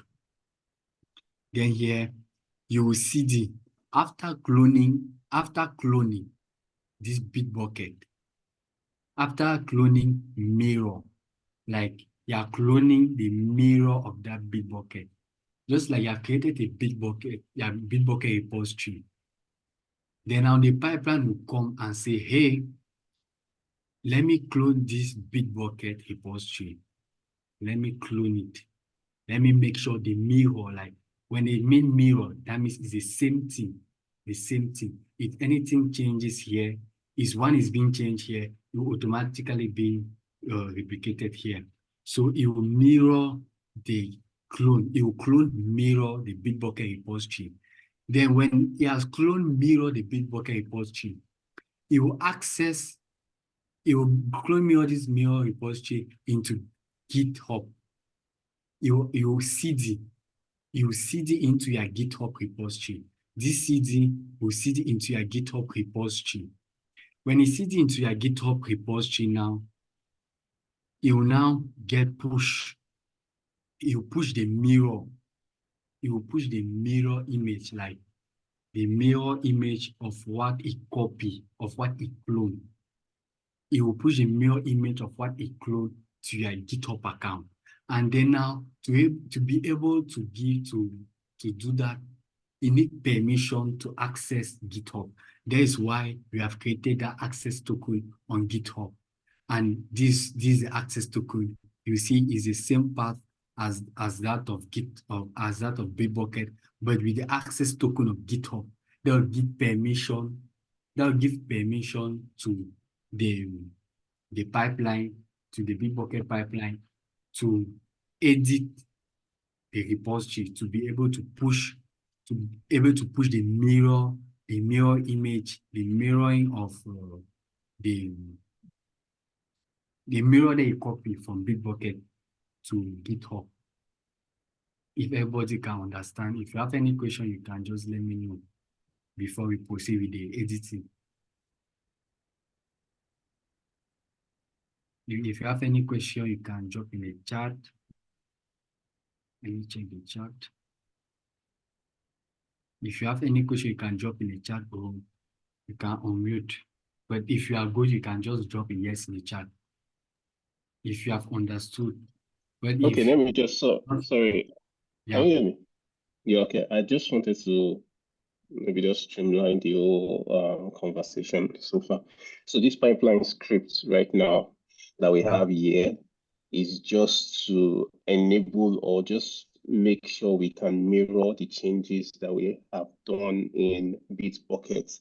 We want to mirror those changes and allow those changes to be reflected in GitHub, right? That's why we have this script. Yeah. Okay, thank you. It's going to synchronize the two repository, the two account at the same time. Immediately you do a change in Bitbucket, automatically it will be replicated in GitHub. You won't have to do any change or edit, or you have to go back to GitHub to do anything. you'll be automatically, because you see those DevOps engineers, they will be adding, doing commit or changing the code. So you won't know when they have changed the code, or you won't wait. Each time they change the code, you have to go again and do the Git clone. No. So this pipeline will automatically mirror and synchronize in such a way that each time there's a change in the Bitbucket repository, that change will be synchronized. Will be synchronized to GitHub automatically. Okay, if you are good with the explanation. Can I ask a question, please? Yeah, go on. Yeah, so like what the other gentleman mentioned, so we are syncing the image, the Alpine image is a Docker image from wherever. Yes. So does it also have some of the files the developers have pushed in and converted into an artifact to become an image?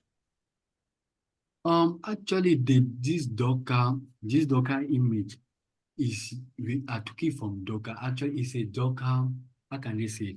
If you access Docker, you see, you see various type of images that you can utilize. Apache, like Tomcat, you can just take it's an open, I think it's an open source, so because you can create your own image, right? So this one is I took it from Docker, then it's default, like how can I say, Docker developed it to do the synchronization. Okay, it's for syncing. It's just for syncing. That Alpine image helps you do the swap from Bit to Docker. Yeah, Bit to Docker. Git. Yeah, it's on that Docker going to run. It's on that Docker container that this pipeline is going to run. Yeah. Okay, and then the Git clone is the first token we did from Bitbucket to GitHub, and then the Git push, the second Git variable is the one that we gave permissions to access the GitHub. That's the second, that's Git push dash mirror, the variable Gitbucket and GitHub _ variable. Yeah. That's the second one we did. Yeah. This actually variable we created on GitHub. Yes, to give you access to GitHub. Yeah. And the first one is from Bitbucket. Yeah, actually. Okay, if we are good now, we can now proceed with the editing. For the Bitbucket, you navigate back to your Bitbucket account. I hope everybody can see my screen. Yes. Navigate back to your Bitbucket account. You copy the Bitbucket access token name. You copy the Bitbucket access token name. It should be the same name, because if there's any change, even if it is a hyphen or a comma in a code, it will fail automatically. So we need to copy, we need to be very careful with the naming convention on coding. We copy the first name, go to our pipeline code, and we get to our pipeline code. You see on Bitbucket variable, where there's Bitbucket variable. You see where I've highlighted? Yeah. Before that $sign, you remove it, then you paste it. You don't remove this hyphen, you don't remove this bracket, you don't remove it. You don't remove it. Even this $sign, you don't remove it. This $sign is a way of it's a coding language in Bitbucket to show that it's a variable. Actually, is to demonstrate that this name is actually a variable. Go and check in repository variable to check if there's this name in variable. Then now take the code, take what has been variablized and put it there. Okay. Then now here you will see GitHub. Then now you navigate to your Bitbucket account. You go back because this naming convention and also the path is very important. You navigate to here. Is everybody here? You select Git clone. You see this clone. You select the clone. What is that page again? Everybody, I think everybody's here. Everybody's somewhere here on variable. Repository variables. Yes. Yeah, everybody's here. You see this back. Okay. Yeah, you click on it. Then now you see this clone here. You click on it. Then now the demo migration. Okay. You see this path actually, right? Yes. We are going to copy. Let me see. Bitbucket.org. Okay. We are going to copy from Solavis Tech to the end. Only this path. Actually, this is a path to your Bitbucket repository. This is a path to your Bitbucket repository. So we are going to copy from here. Solavis Tech migration demo.git. We are going to copy, then I'll go to our VS Code on demo. You see on demo the slash, from the slash to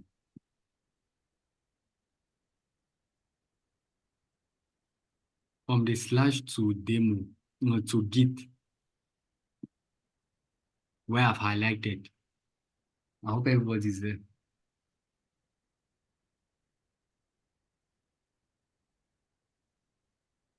If you are there, you can just from the slash after all, right to Git. From the slash demo migration to slash mirror repo.git, you delete it. Yes.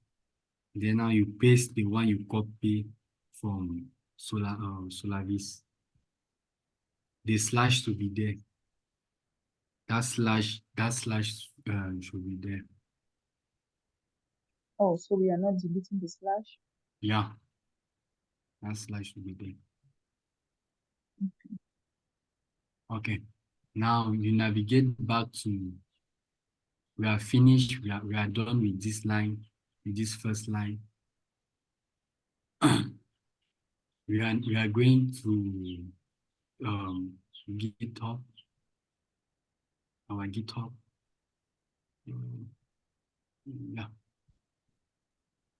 Let me navigate to your GitHub. Access that repository that you imported. That repository we imported.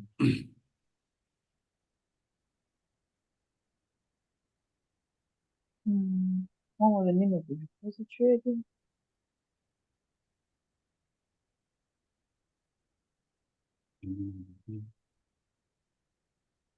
The name was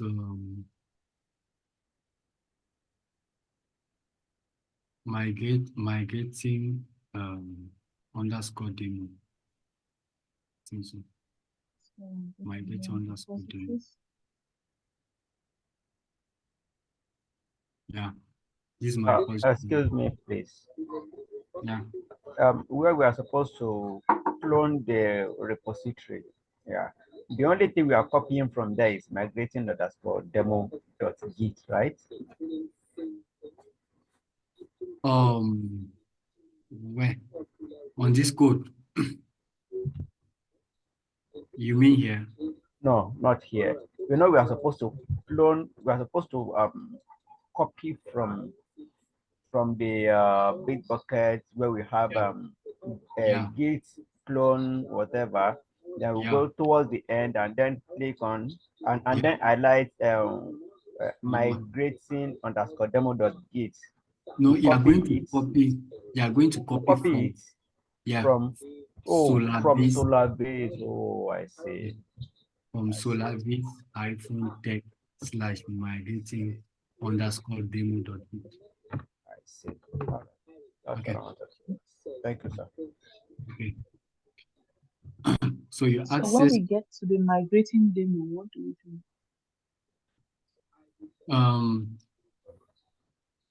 Actually, I'm accessing this migrating demo in such a way that we should not have an error of the name or of the path to get into our GitHub account. So the name of our GitHub history is migrating demo. So you just copy the name and go to where we are going to CD into our Git repository. Where we are going to CD into our Git repository, we are going to remove this Git repo, this mirroring repo. We remove it, we paste our name. We paste our present Git path repository, our present Git repository, our Git repository, which is migrating _demo.git. The .git should be there. Okay. So migrating demo _.git. Okay.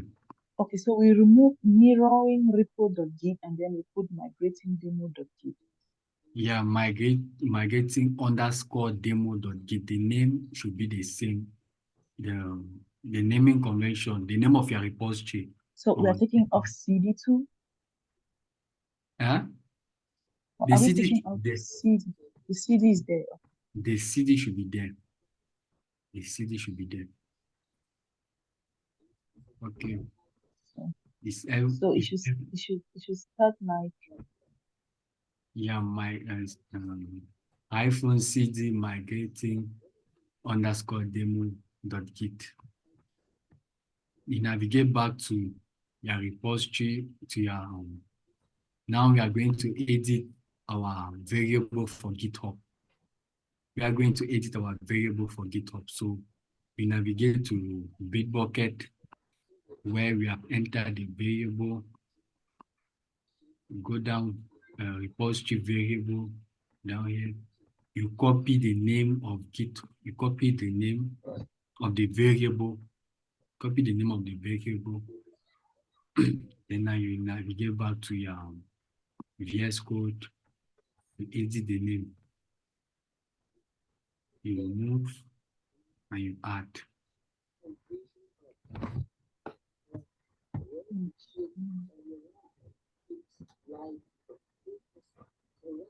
Oh, I'm sorry, sir. Come again. I've done the CD part where we had to copy the name of our the migrating demo. Yeah, you know about position. So next. The next now you have to access you go navigate back to your Bitbucket. You navigate where you see repository variable. Yes. And now you copy the GitHub access token, the name. You copy this name, GitHub access token. Okay. Yeah, you navigate back to your VS Code. Then now where you see where we edited for Bitbucket on GitHub, you edit, you paste it here. You paste it here. Okay. Yeah. So after pasting, you navigate back to your GitHub. You go on navigate back to your GitHub.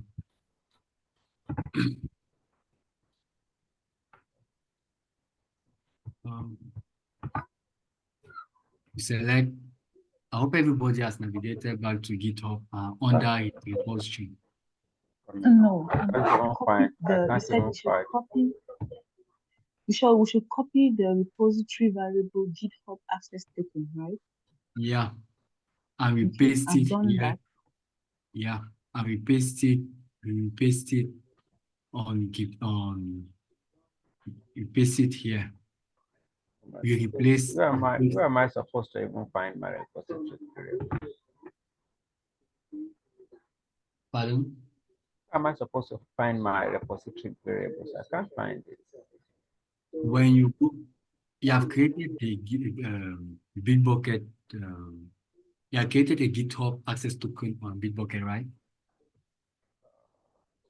The problem is that we were on a different page. Let me just go back on the back button. Yes, I would need to share my screen so that. Okay. Thank you.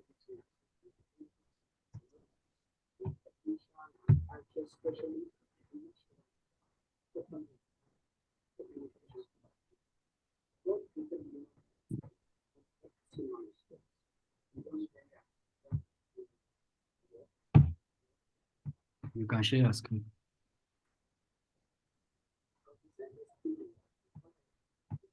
Okay, I'm in my okay. Yeah, can you see my screen? Yeah, I can see. Okay, so where am I supposed to find my? Go on repository setting down, right down. Oh. Select enter. Scroll down.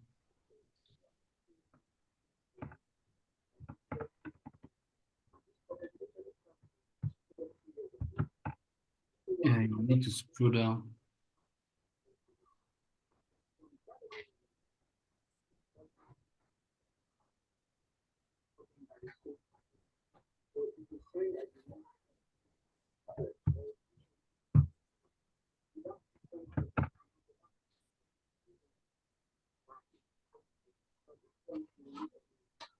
Sorry. And it's okay. Network issue. Even me too. I sometimes have network issue, and it's not really good. It's frustrating. I know the feeling. Yeah, it's coming.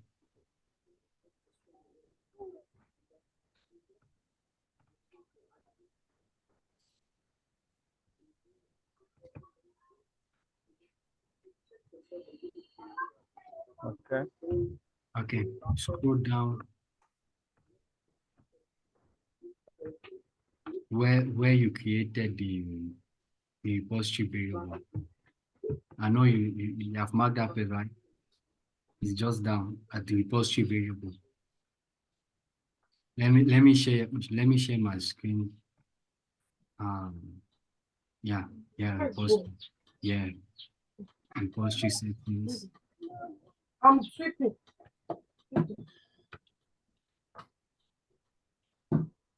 I'm sorry, maybe you should just continue when my I don't know what is wrong with my. And it was all I did before now. It's because you are sharing your screen. It's using more connection than normal. Okay. You can just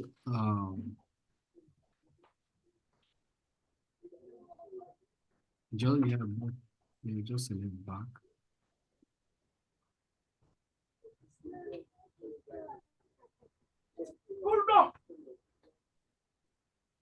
Okay. I can troubleshoot you at the end. Let me just share my screen and show you the step so that you can do it. You can scroll down. You scroll down, you see repository. Just scroll down. Yeah, go down. Repository, you see repository variable. Yes. Okay. Then you copy the name of the Bitbucket access to the GitHub. You are on GitHub. You copy it.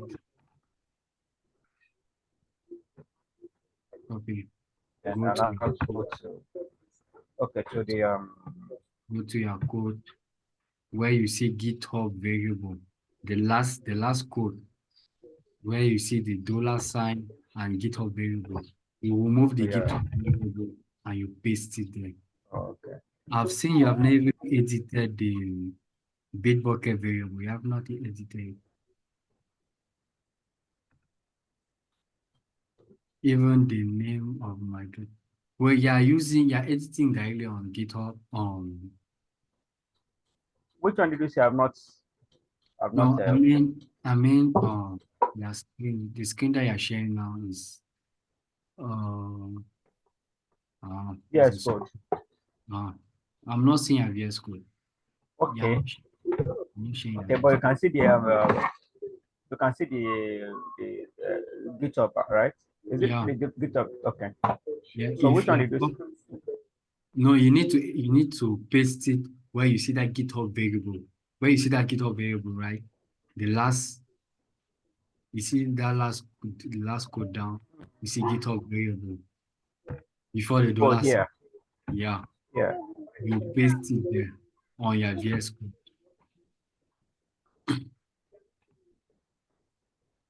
Is he on VS Code? This is not VS Code. No, he has his VS Code will be the editor on his background. Yes, I've pasted it there. Yeah, okay, now let's proceed now with the path to GitHub. We are going to remove the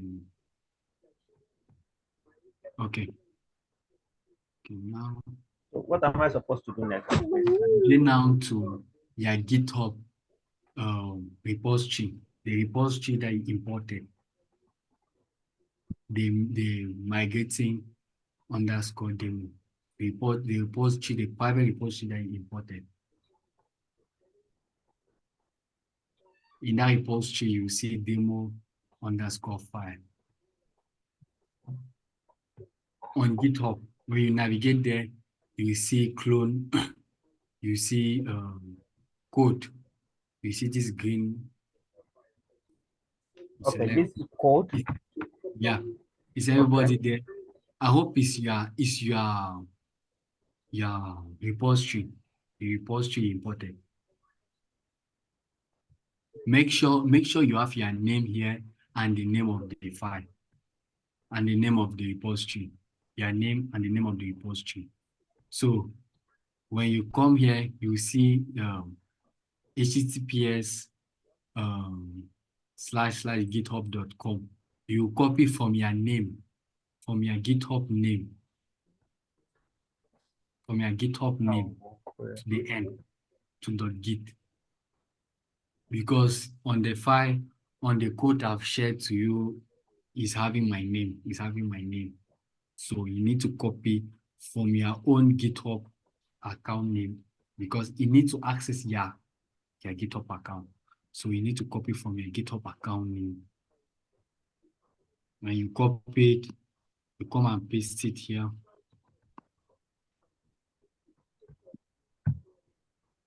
Come and paste it. You come and select at the end where you see github.com. Where you see github.com / my name Azaf Danshi / mirroring -repository. You delete it and then now you paste your own path. Can you let us see your screen? Oh, you're not seeing my screen? Your VS Code, we are not seeing your VS Code. Oh, sorry. I'm sorry, but I thought I was sharing the total screen. Oh, I'm sorry. Okay. Can you see my screen now? You can't take it. Yes. So I was saying you edit from here. From your when you access your repository, the repository that you clone from GitHub, where you must see your name and your repository name. Then you come here, you copy from your name, because this one is my name. You copy from your name to Git, you copy, come to VS Code.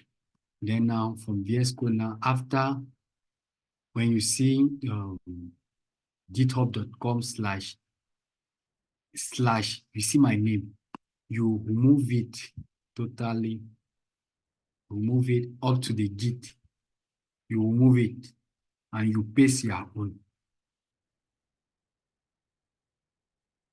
Yeah. So this actually the path to your GitHub repository. This is actually the path to your GitHub repository. I hope everybody has done that.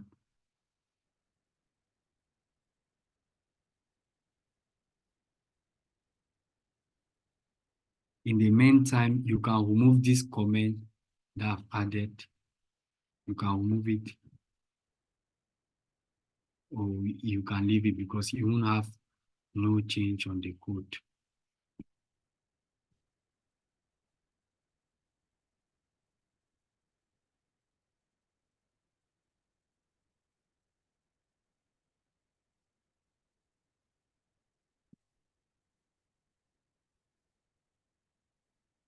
So this is how your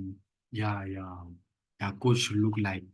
Your code should look like you have git clone hyphen mirror https://x hyphen token hyphen AU, this authentication.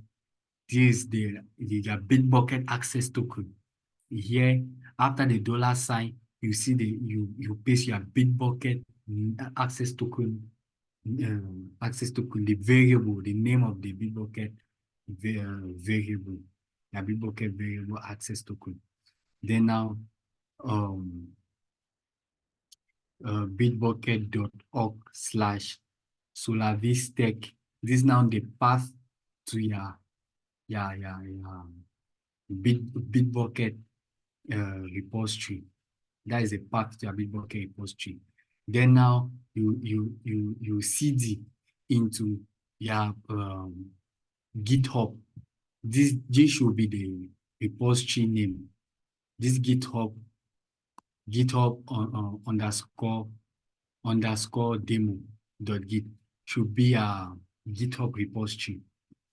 Then the last line on line 11, you see git push hyphen mirror https authentication token. You see GitHub access token. This should be the access.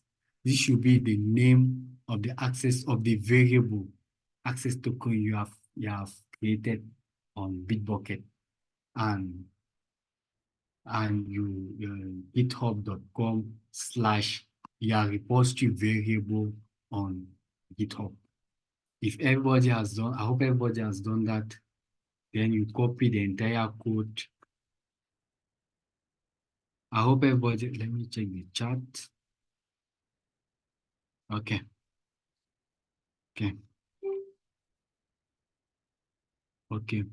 Then now we navigate back to Bitbucket.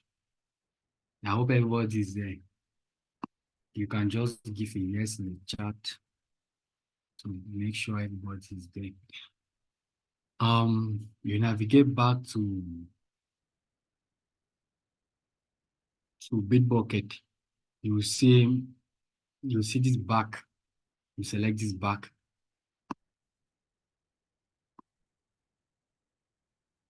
Then when you're on back, you see pipeline. You select pipeline.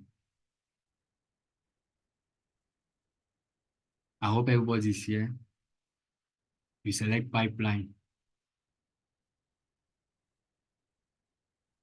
When you select pipeline, you see create your first pipeline.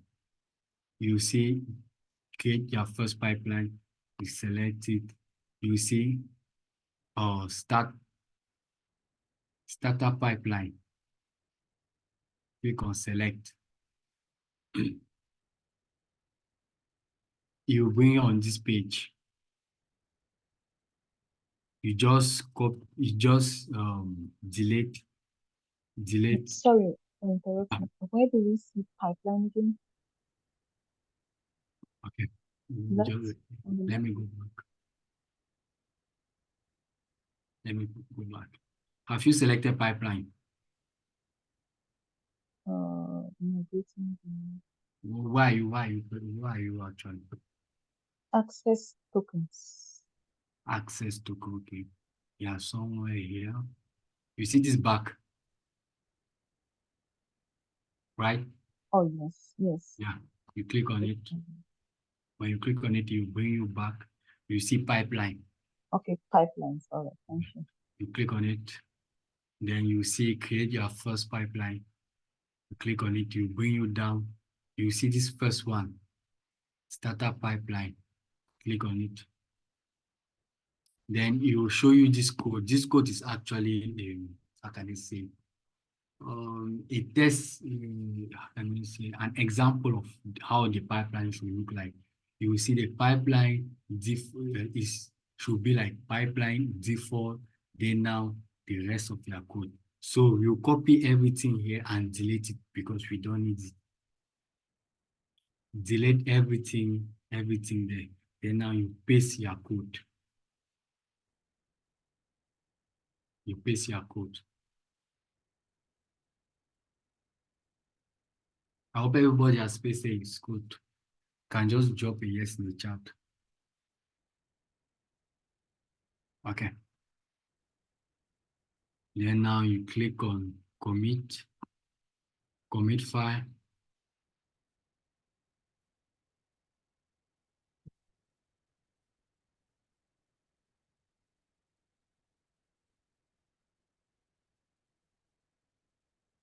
Actually, our code is running.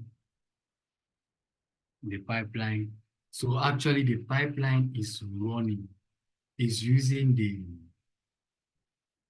Docker image. You see image use build docker.io. This is the image, the Docker container that you use.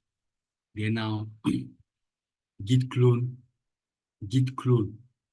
So actually the pipeline has run on a Docker image, and then now it has cloned this repository, our Git repository, CD in our Git repository on GitHub.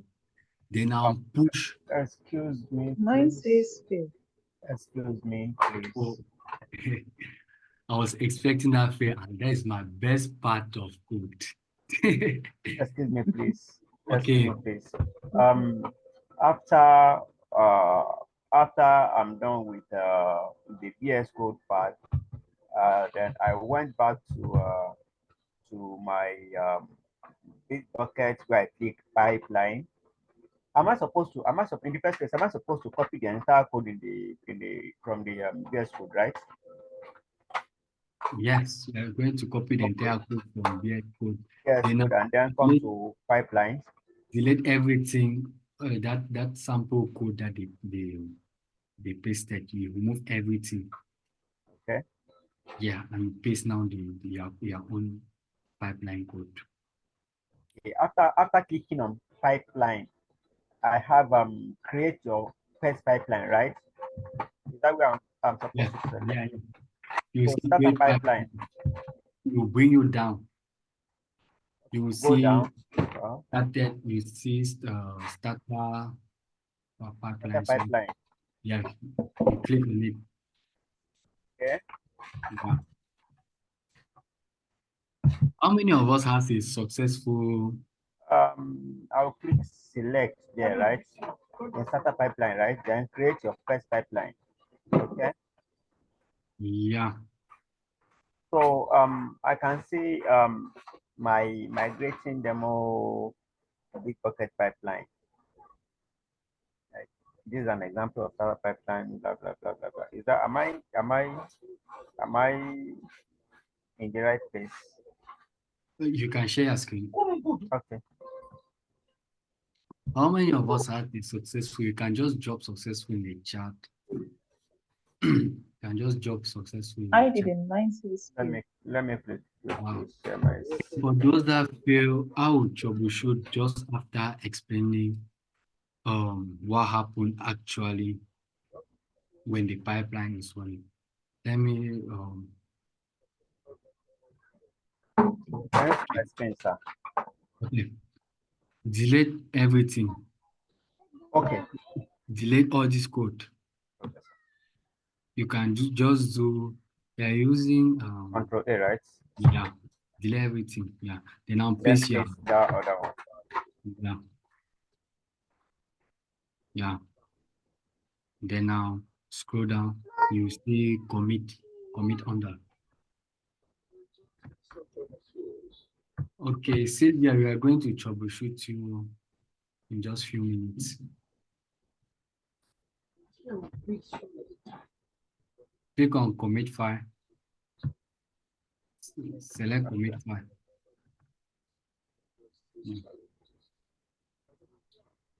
Folake as well, we are going to troubleshoot.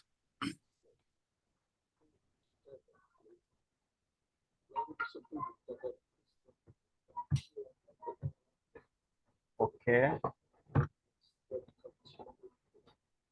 In progress. Yeah.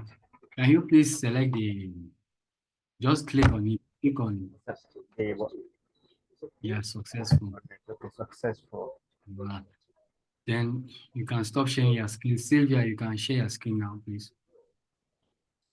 Wonderful. Sylvia cannot share her screen.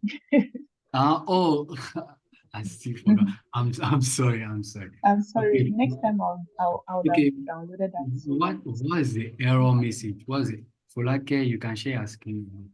What is the error message, please? Sylvia. Mine just says failed. It just says status failed. Okay. Can you just Folake? Okay.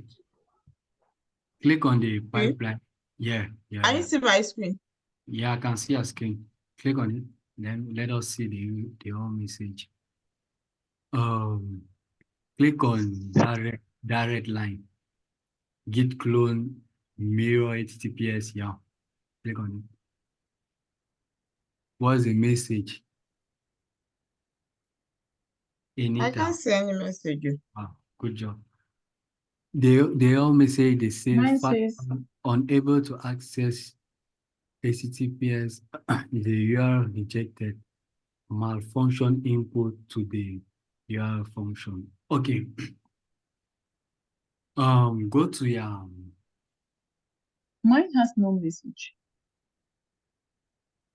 Where did you read the message? You see just git clone. Okay. Under git clone, you see git. Yeah, I have git clone, but it just shows build tear down. That's all. Okay, let me finish with Folake. I'll come back to you, please. Okay. Please, Folake, can you navigate to?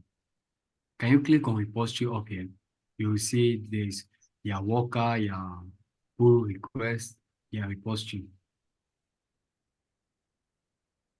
Then I'll click on migration. Yeah. Click on Bitbucket pipeline. Yeah, let me check the code. Do I need to remove all this dash? No. It should be there. This new.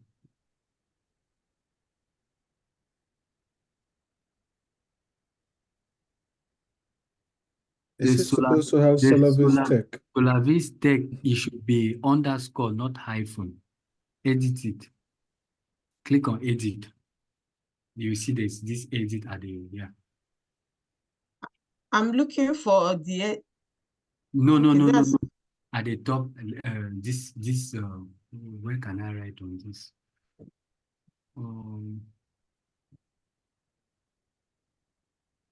Yeah, there's no. Remember that's how we created. That's how we copied it from. That's how we copied it from our GitHub. Wait. On the opposite side of the copy. Yeah, on the opposite side. I'm looking for where I can write. No, not that one. The other side. No, the other way. At the right side. Right, yes, yeah, you edit. Yeah. Where the mouse is, you see edit there. Yes. Click on edit. It should be underscore, not hyphen. You see your Solavis Tech, Solavis underscore underscore is not hyphen. Then now Yeah, I think it's good. Do the commit, The second one too is dash. the GitHub. Yes. We will also check if it's fair. We will also check the GitHub one if it's not the same. Okay, the top one too. I think I need to correct the top one. The top one is what you changed before. The bottom one, Oh, the okay. git push side. Then now navigate back to The solar Oh. is solar vista is Asaf, dash. okay. Navigate to hello. repository. Yeah. Hello. Navigate to All right. repository. So No, before you save the no, changes, it's okay. please. It's okay. Yeah, Asaf, I think GitHub. all right. So hello, Asaf. Yeah, go on. Yes. So I was trying to look at what Folake has right there. If you look keenly, the hyphen is good. If you look top right here, she has one sec. Okay. So she has the hyphen right here, SolarVista on Bitbucket, Yeah. right? But Yeah. I'm seeing an extra after the demo FO. I don't know if she has the FO. Yes, I Also. have it. Is it I have it. yeah. Okay. I can Demo see. FO. Okay. I can see when she's trying to CD into the migrating, it's in capital letters. I don't know if the name is different. The name, the FO is also different. You need to edit that FO. Yes, it has to be in small letters and the FO also. It when has to be she's capital. trying to CD. That is why I asked to copy from the clone. I copied though. Because I was running from this error. Exactly. Yeah. So you have to I edit actually it. copied. too, So I do I copied, edit and I have the the same error. or do you want to see? Look at my repository. Can you see the name? Yeah. Yeah. So that and this, no, Folake, this is where- you cloned the repo from GitHub and you are trying to seed into that folder you cloned. So the name has to match. So you are not matching the name on GitHub, you are matching the name on Bitbucket. Okay, so I will change this small letter to capital letter. Yes, change that one to what you have on GitHub. Then for the CD, change it to what you have. Let's the one you have on GitHub. line, please. If we can do that, you know better. All right. So I'm trying to navigate to my pipeline again. Go back, click on repository, here. Yeah, click it. Enter. Wow. Click on Bitbucket pipeline. Wait. Before clicking, click on this clone up here. Clone? Yeah, you see this clone? Yeah, click on it. Wait.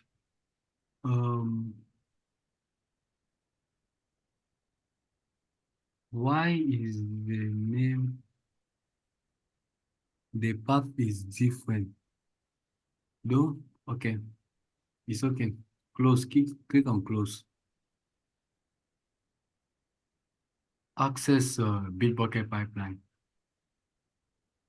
Let's check a bit if the pipeline was successful. If you can check a bit, click on this. There's this arrow that is pointing at the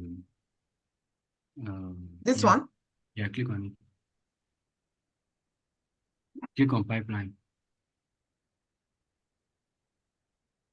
Yeah, great. Click enter the pipeline. Click the first one. This one? Yeah. Okay, the error is you are rejected input to the URL. Okay. She still has underscore or do I there. change it to a capital FO something? Yeah. Maybe that might resolve it. Yeah. Her SolarVis is still underscore on that one that's highlighted. Does it matter? It's still dash, but on her up there is dash, not underscore. Yeah, it has to be underscore. So go back to your source code, click on source. Click on source here, where you see Papillon. Let's just copy the entire, wait, go on clone. Edit. Yeah, click on edit. Can I change this to capital FO? This one. You edit it also, bitbucket.org/SolarBase tech hyphen the name, it should be FO. I think it should be FO. Capital. Capital. Yeah. I think everything should be okay now. Yeah, you did everything with capital FO. So you need wait. Yeah, GitHub is also having capital FO, right? Yes, my GitHub is capital FO. So we'll move that Which one? I see Falake, your GitHub repo name is lowercase m, right? Migrating demo. Lowercase, but I see you have uppercase on the CD right here. This is lowercase m. Okay. Right. Yeah. No. But here I see you have uppercase m. Yeah. Actually, it's not bad to have a fail because I had something like 35 fail before I succeeded. So you can just imagine. And then Can I commit? Another thing too. A minute, please. A minute. Please, can you hear me? Yes. Yes. On that line 10 is migration. Yours is migration, not migrating. It should be migration. Since your posting name is migration, not migrating. Okay. Can I commit and run? It's migrating. Change it to migrating. CD migrating. Yeah, the GitHub is migrating. Bits What? is migration. It should be migration, like he said, because you have to, if not, it will My tell own you that migrating that there is directory starts does with a not capital exist. letter because Please wait a my bit. own repository. The CD Hello, should guys. be Please. CD her repository name. It depends on her repository name. Yes. Because I don't know if Exactly. So it should be a repository name. So her repository name is migration, not migrating. That's why Yeah, I'm looking following at you. the migration. Bitbucket, the repository name is the GitHub repository, and that's migrating there. Okay, it's migrating FO capital. Oh, okay. All right, it's fine. Okay, so you can commit now. Let's see the next error.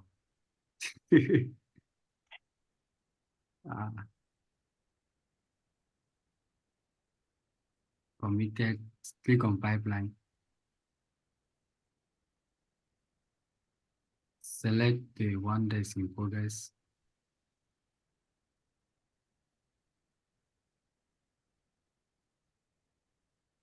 We should go through now.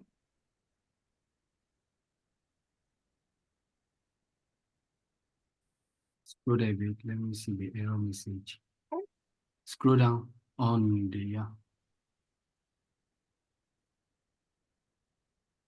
the URL rejected. Unable to access. Because the URL is rejected.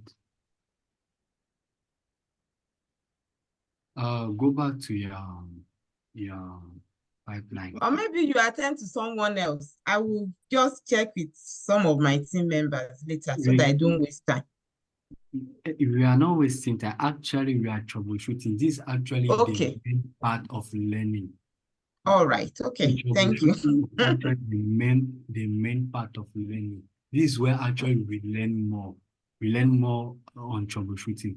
Go back to your source code, Bitbucket pipeline, because some of us will have the same error.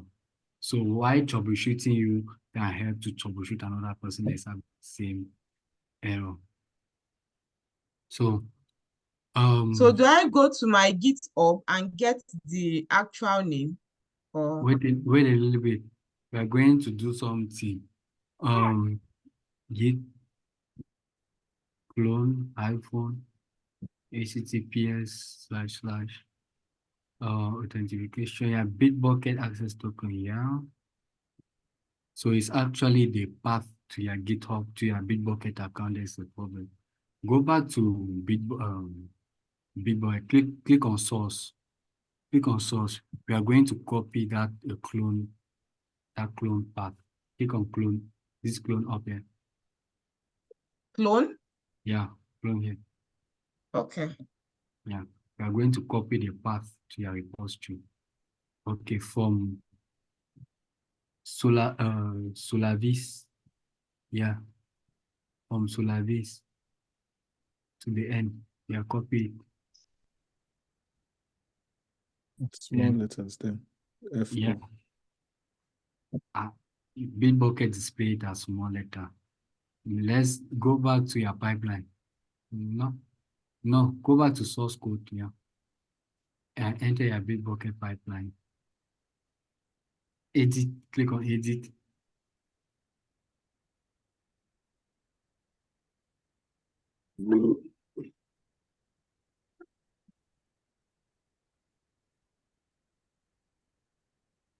Where you see Bitbucket .org, right here. So like this, copy from there. I copy from there. No, up. The one git clone, yeah. Copy.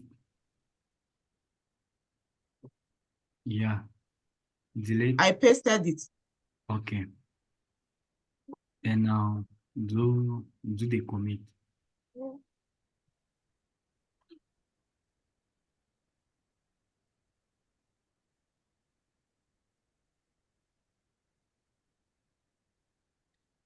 Actually, the troubleshoot, when troubleshooting, you need to troubleshoot step by step because you can have an error that is only a full stop.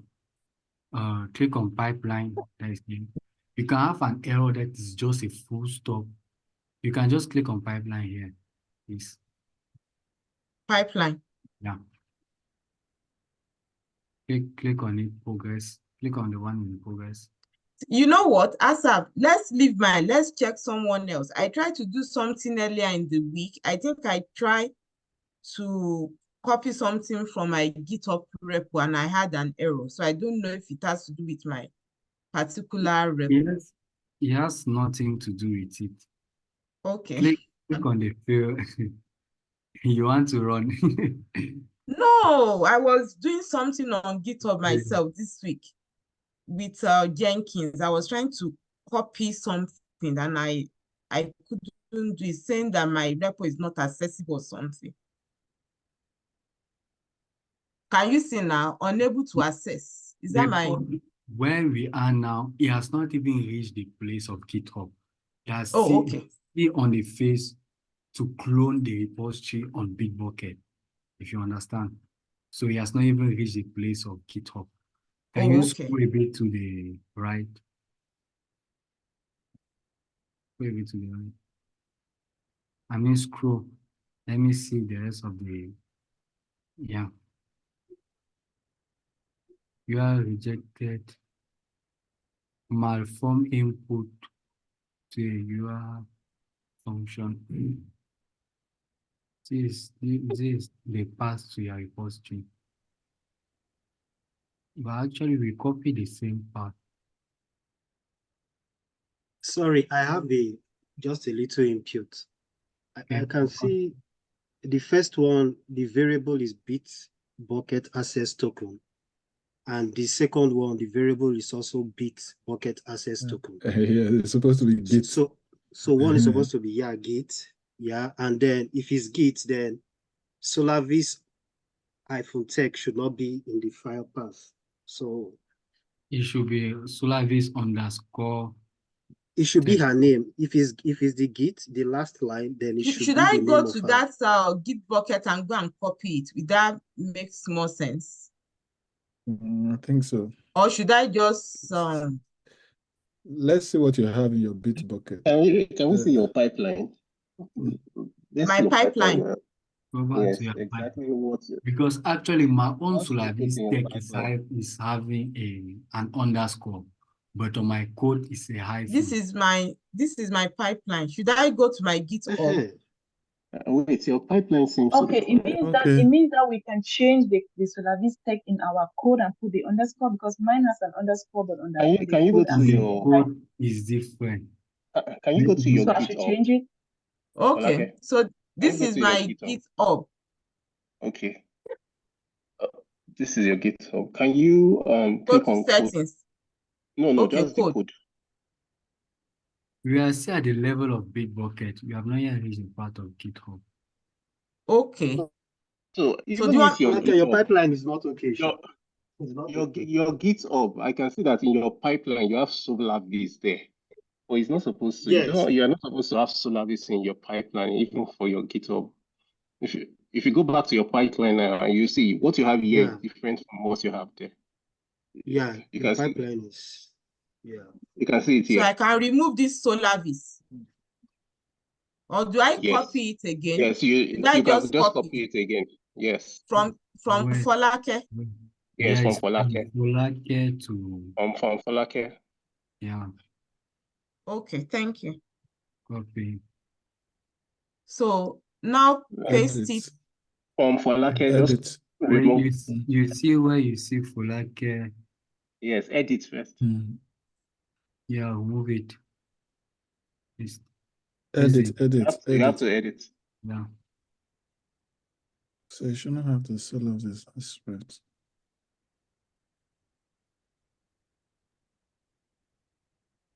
Yeah, yeah. Falake. Yeah.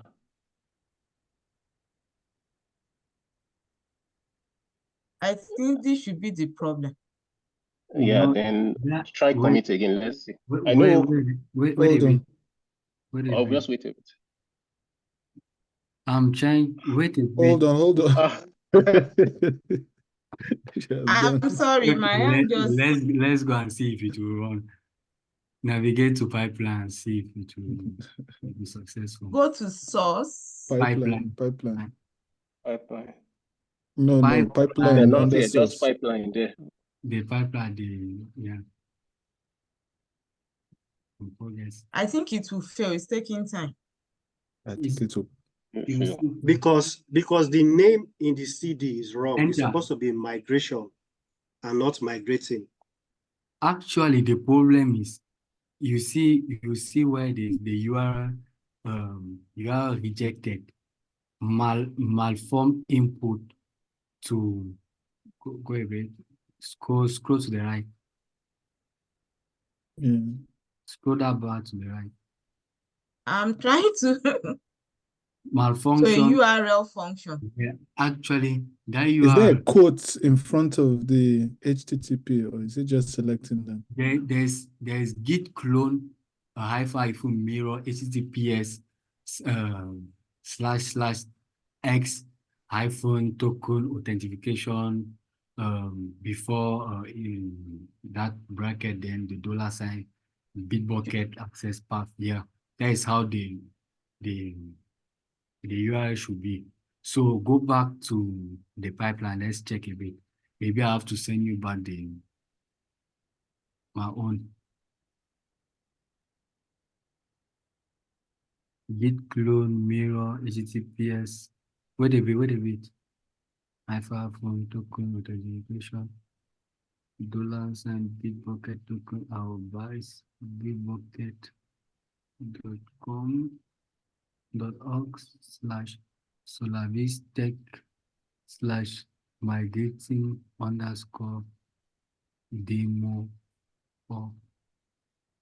bitbucket.com/solavistech/migrating_demo4.git. Maybe it's the FO. Maybe the FO should be in capital letter. But I don't know why. Oh, can I edit the repository and just make it migration demo? I remove FO, maybe it will work. Let's see your GitHub repo to confirm. What is your GitHub repo? What is the name? This is the name of the repo. Just copy it and demo. paste it. Let us all be clear. Just copy from there. Just select it and copy. I think I did now. Should I copy again? From Falake? No, just the name, from the just top, the title. from the top From the just highlight it from the side. Copy. No. Just highlight it from the side. Yes. Don't click Just on highlight. it. Just Just highlight it, like you want to copy the word. like click And just that's what I'm doing. No, don't It's click not on it. No, Put don't it, click click on it. before it. Don't click on it. how can I say it? Your cursor should be in front of M. No, don't copy Wait, them. wait, wait a bit. In front of M. Then On Yes, empty, on highlight the empty it. space, Then you're I right just highlight. drag clicking. the Don't right mouse. click. Yeah, Normal Don't click. right click. Just highlight. And normal. that's what I'm doing. It's not You are allowing click. me. You are Okay. Like that. That's Then And copy, copy. Control C. No, no. Navigate back to Yes, Control C. You Control C. right click and copy. I did Control C. Then come back. Bitbucket. Navigate to Bitbucket. So do I just Put paste it in the front name of the here? change directory. Yes. CD. Yes, CD. You have to edit Then first. Can you paste click? Control edit first. Click edit.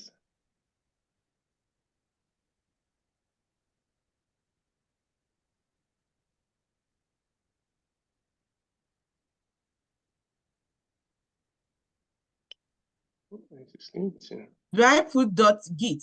Yeah, put the .git. Can I Also, commit? Also, no, wait. Hold on. Your line 9, that migration underscore demo FO. So it's supposed to be FO in capital. Try a bit in capital. But that's not what the I don't know Git. why Bitbucket changed the capital, because we directly copy from the Git clone URL. I don't know why Bitbucket changed it into small letter. Let's try a bit in capital later. I just try this way first. Yeah, select commit. Okay.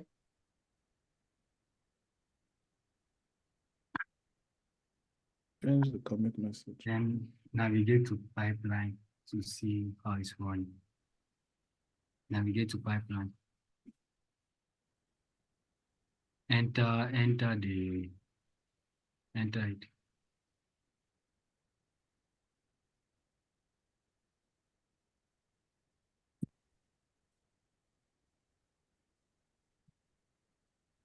Yeah, he has cloned. He has cloned? Yeah. Nope, it has not cloned. Yeah, it's failing because of that CD line. No, is it the Scroll CD down, line yes. or the? It's still this Bitbucket line, this same line, not the CD line. It's not able to access that Bitbucket. Okay, let's do one thing. Oh yeah, that's true. It's okay. Let's do one thing. Folake, please navigate to repository setting. Repository settings. It's down.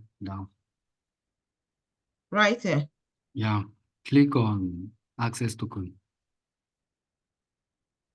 There's access token there. Now scroll up. There's access token. Yeah. Create an access token. I should create another one. Okay. Yeah. Create an access token.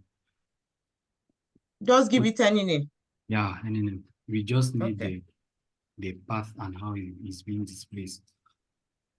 Don't know it migration anything. Then let's not confuse it.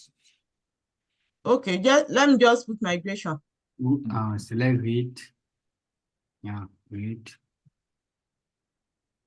everywhere. Read. No right. Okay. No right. Okay. No right. Read. If not selected, read. Then create. Is it okay? Yeah, it's okay. Okay.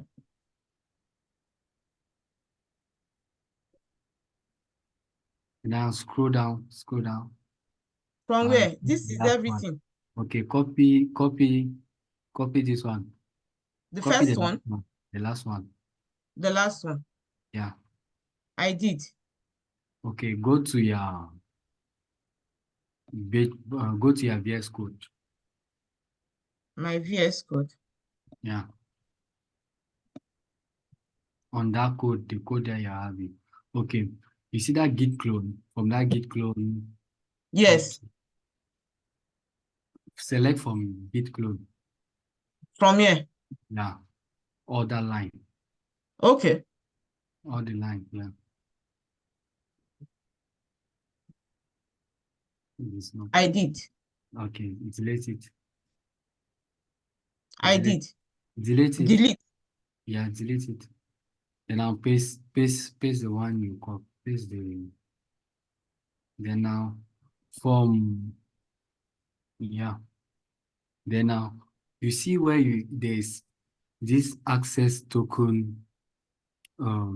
There's git clone https // on the line you copy, line 9. On line 9. Okay. Yeah, you see after the token you have a hyphen.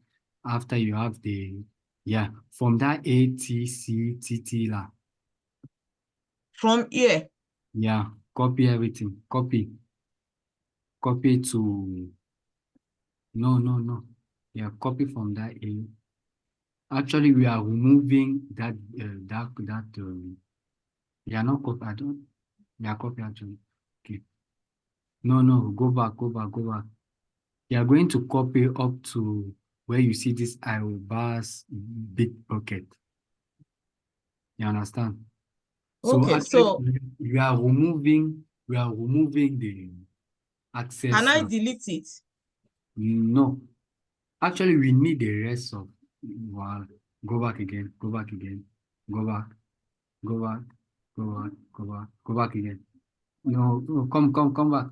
You see where there's this iRobust Equal sign. No, you see this iRobust Bitbucket. There's equal sign 9. No, come again. Come back.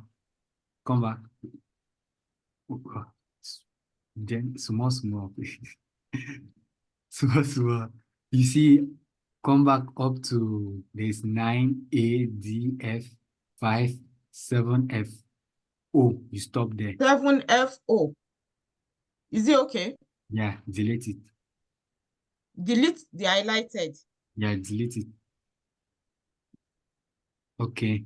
Then now you put those two is it inverted comma or bracket something. Those two The Quotations, CD quotes. migrating those name, the quotations. name. Yeah.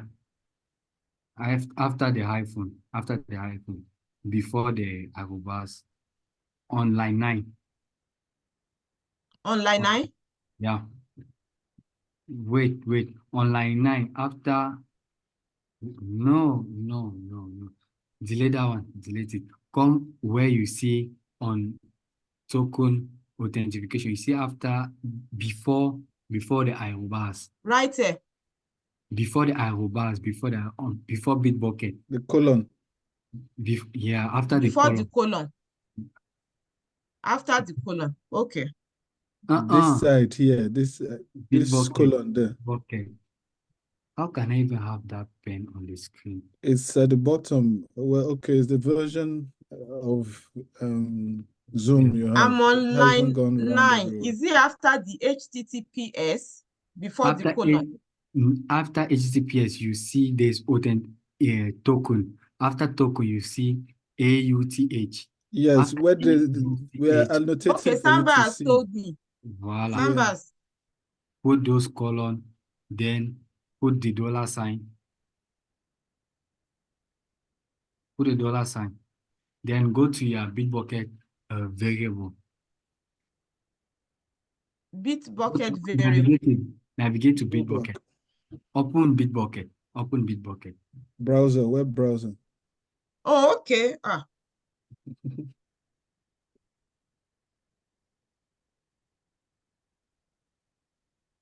Thanks for the help. This is my Bitbucket. Navigate now to repository variable at the left. Scroll down. I'm on repository. Enter the, enter. Then now click on repository setting. Yeah, scroll down. Yeah, you see repository variable. Click on it. copy the repository, the Bitbucket. This one? Yeah, copy the name, copy the whole name. Copy. So do I go to pipeline? Go back to VS Code. Then now, you see after that $sign on line 9. After the $sign on line 9. Yeah. Right there. Yeah, paste it. Then now close the What's your quotation? The quotation. Yeah. Then now, is there anything? Go to GitHub. Go to GitHub. This is my GitHub. Yeah. Where there is code, where there is this code, copy, click on it.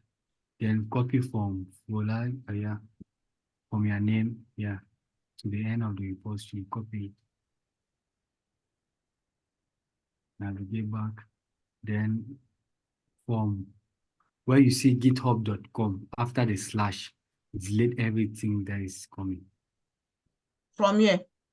After the slash, GitHub, on line 11. Line 11. Okay. After GitHub. After GitHub, right there. Yes. Yeah. Copy everything that is coming and delete it. Delete it. Yeah, delete it. Paste in your. Yeah. Then on the repository name, copy. Okay, is the same one to Git. Yeah. Why is the name the FO changing? That's what it was in the. Because it seems as if there is the error. That is where the error is coming from. Because of that, maybe let's try it again. Copy now the. Did I copy the name and paste it in the CD? This name. Yeah, it's okay. I like it's F4 in your repository, your clone. On capital F. Bitbucket change it automatically to small, but copy everything. Let's see if you fail. If you fail again, that means maybe they remove the F. Maybe you edit the. Sorry, I just want to stop my phone from ringing. I'm sorry. All right. Copy everything. Copy everything and paste copy it. Everything and go to my pipeline. Control O. Yeah.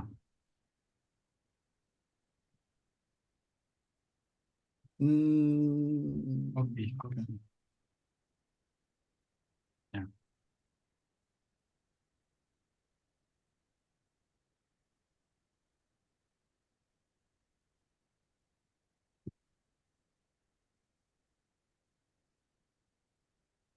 Go to I'm trying to. You see back, there's this back. No, down. Okay. Yeah. Click on Bitbucket pipeline. Click on edit.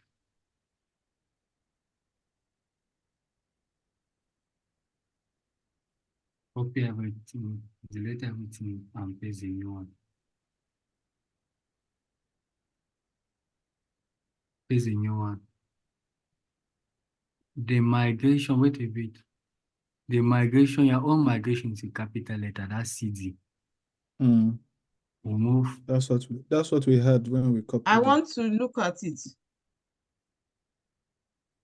It's migrating. It's small letter. Small letter. Because this is Git, right? We are seeding to Git. Yes, the M should be in small letter. Okay. Because if you access your repository in GitHub, you see it's in small. So migrating demo FO. So it should be fine. Can I commit? Yeah, commit now.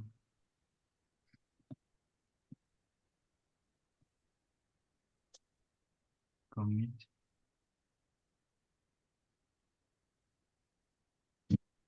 Navigate to pipeline.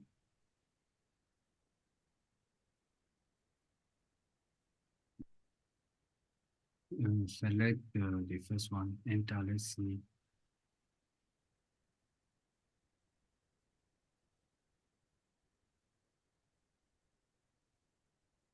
Scroll down. Let's check the other ladies. Says, surely, I don't, the code is correct. I'm just quiet and watching because I don't just know what to do. I'm lost here. Surely it is the name because the URL is correct, the variable is correct. Surely is that FO. I don't know. I've never tried to put the capital letter while creating. Let's look at our own. I will change my repo name and see whether it will go. Okay, So that I don't keep everybody waiting. Could it be the SSH keys? Well, let's and check. SC has copied them to are the repos. Check if we can rename. If we can rename the. Are they communicating? Pardon? I'm thinking of renaming this repo if I can rename. Go down at the repository setting. Go on Bitbucket. On Bitbucket, okay. In repository setting, you will see your repository name. You see this repository name. Yeah. Yeah. Remove that FO. And I'm trying to see. Can I do it from here? No, this is we've circled it on your screen.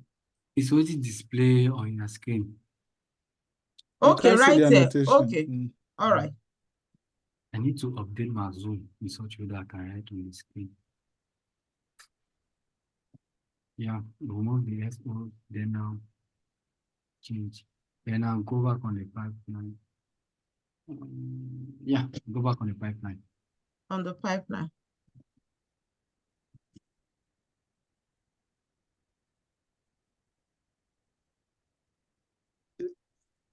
On the source, go on source, click on source. Bitbucket pipeline. Exit. You will move that FO on Bitbucket.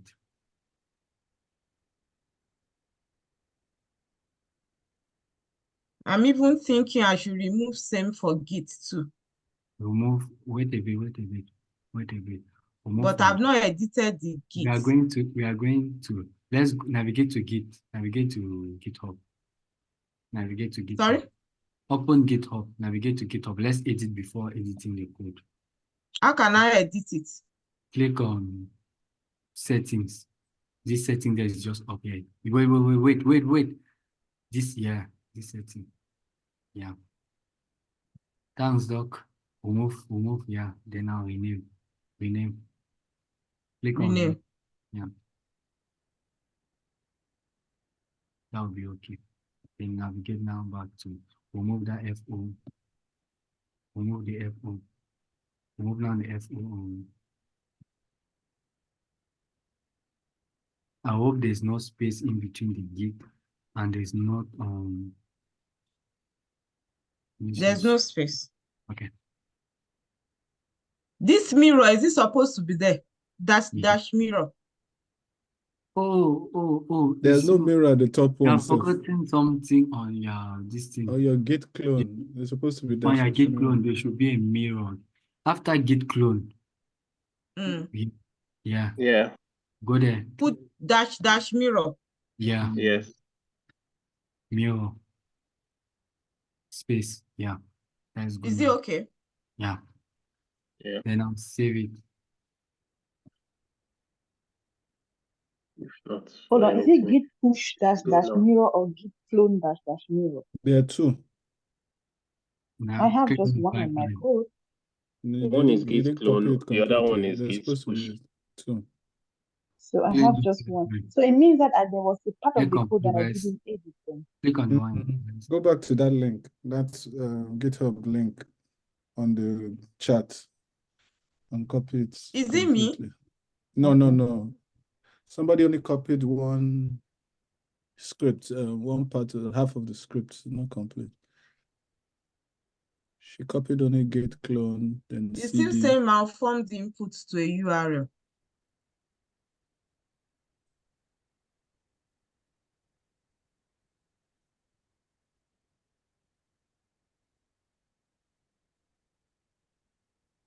Bitbucket has no quotes.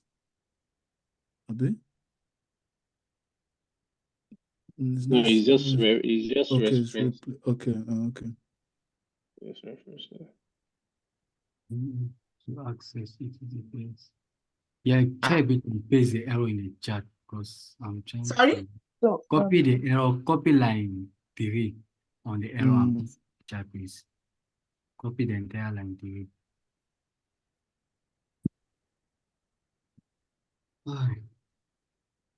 Paste in the chat.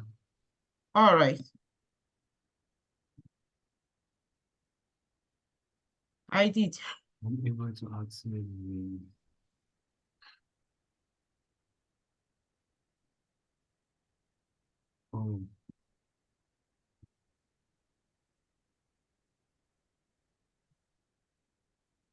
yeah, let me see my code. Git clone authentication. It's not a program for authentication.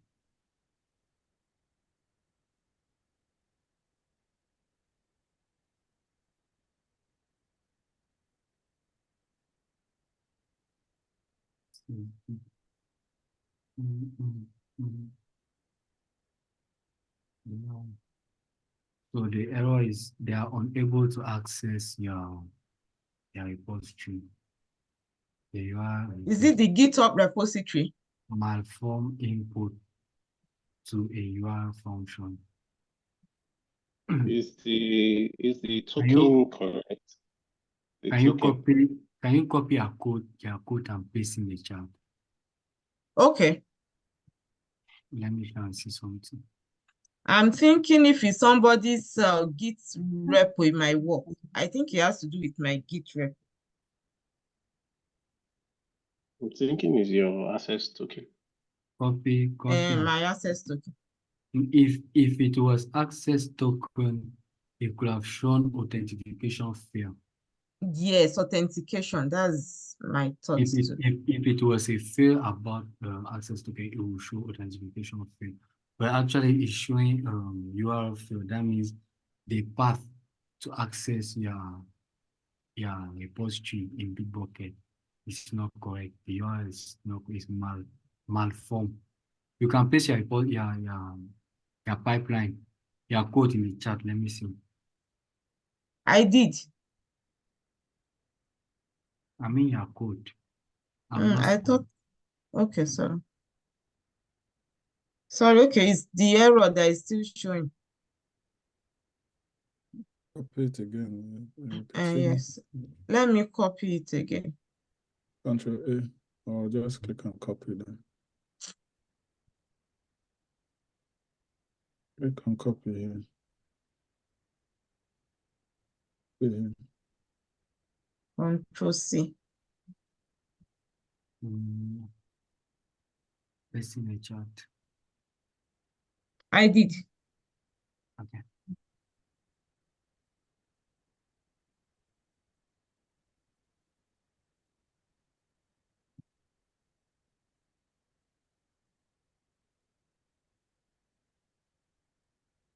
Let me try and check what's the error on my.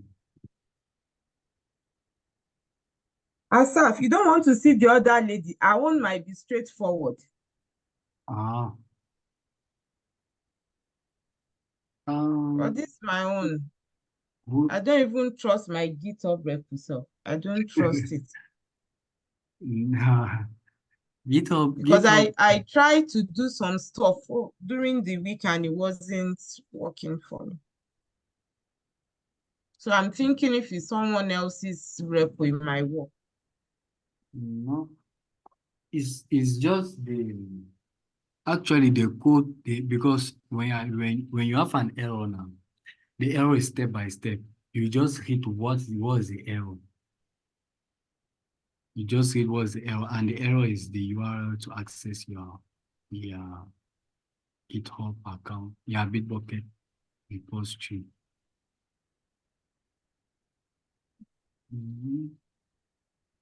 I think everything is good. I think everything is good. Okay. I think everything is good. Migrating demo.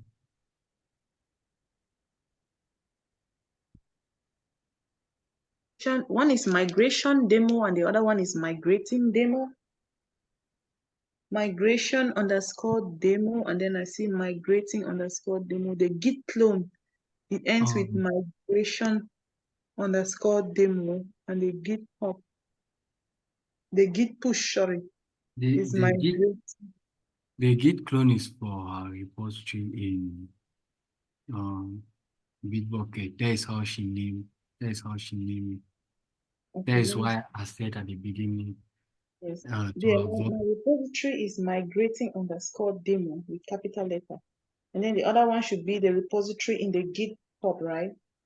Yeah. Okay, let us do one thing. Let me explain. Let me explain the process, how everything works. Let me do a quite a resume of what we have done, and I will stay back and troubleshoot those who had errors. I think that's right. Okay. Yeah. So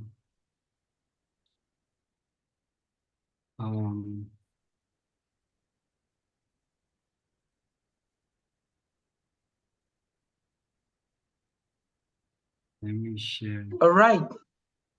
Okay.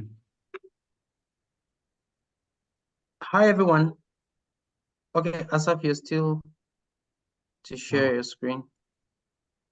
Yeah, I wanted to give a brief Okay. resume of what we did. Yeah. Okay. So actually, we had our GitHub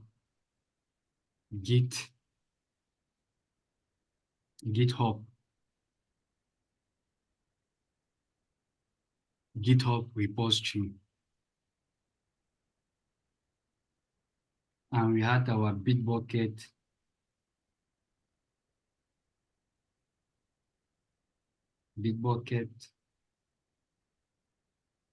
repo.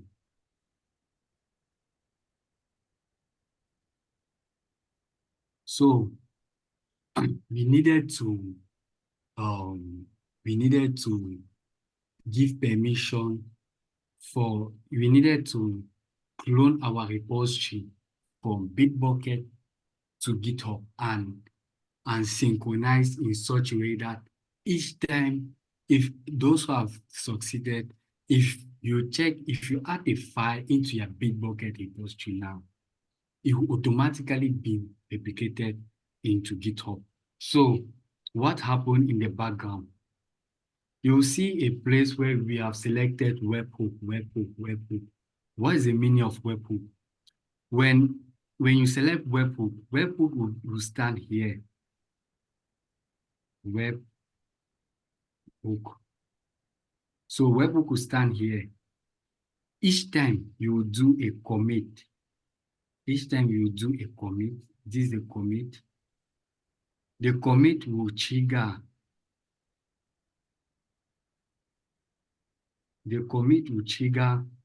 Webhook. Say, hey, webhook, what does the pipeline does? This is the pipeline.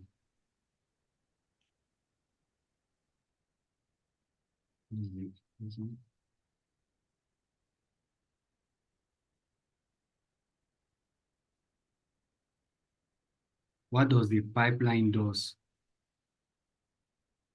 It will trigger the pipeline, and the pipeline now, it will trigger the pipeline, say, hey, webhook, there's a commit. The webhook would now look towards the pipeline and say, and check what should the pipeline, like we trigger the pipeline to run. Then now when the pipeline will run now, the file, what is inside the pipeline is say, hey, look into our Bitbucket and make sure everything that's in Bitbucket should reflect, should mirror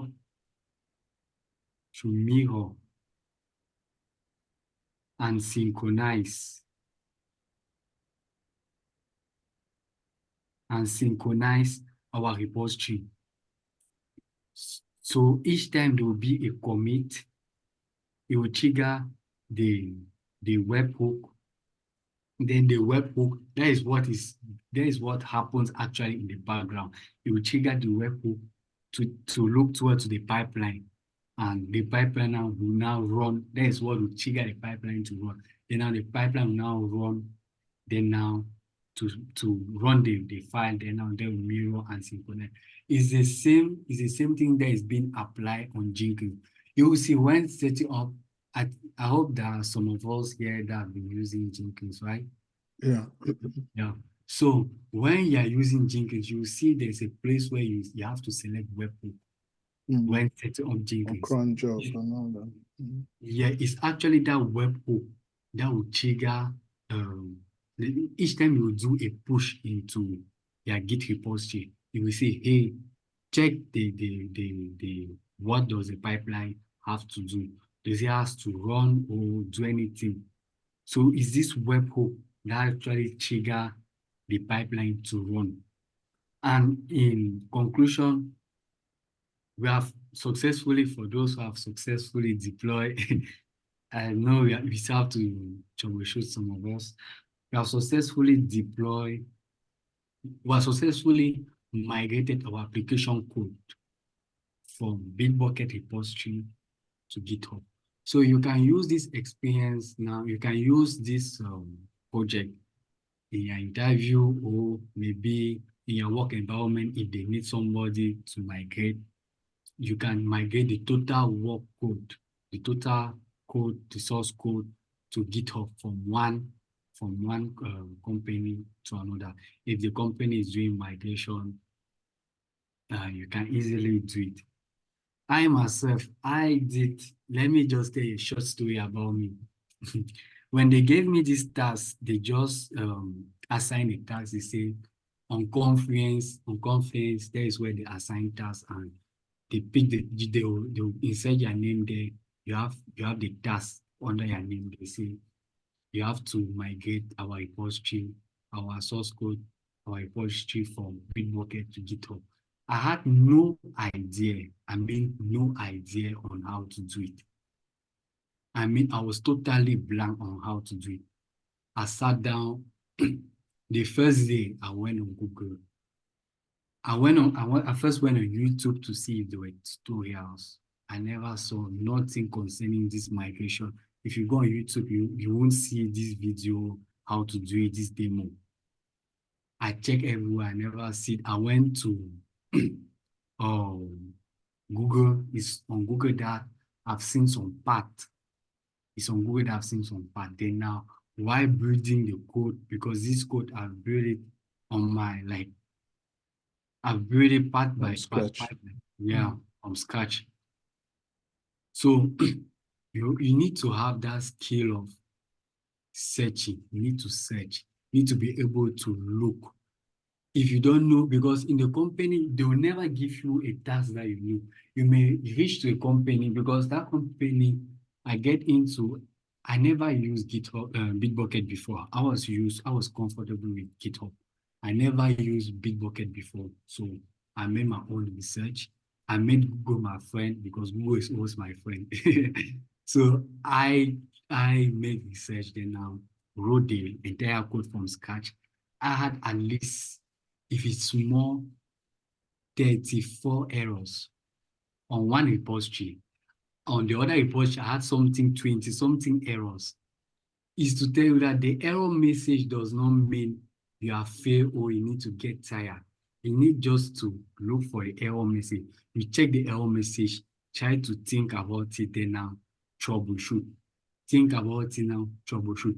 The error is always in the error message. Where your code fails, it's always at the error message. I remember I did the same project with Dr. Samba.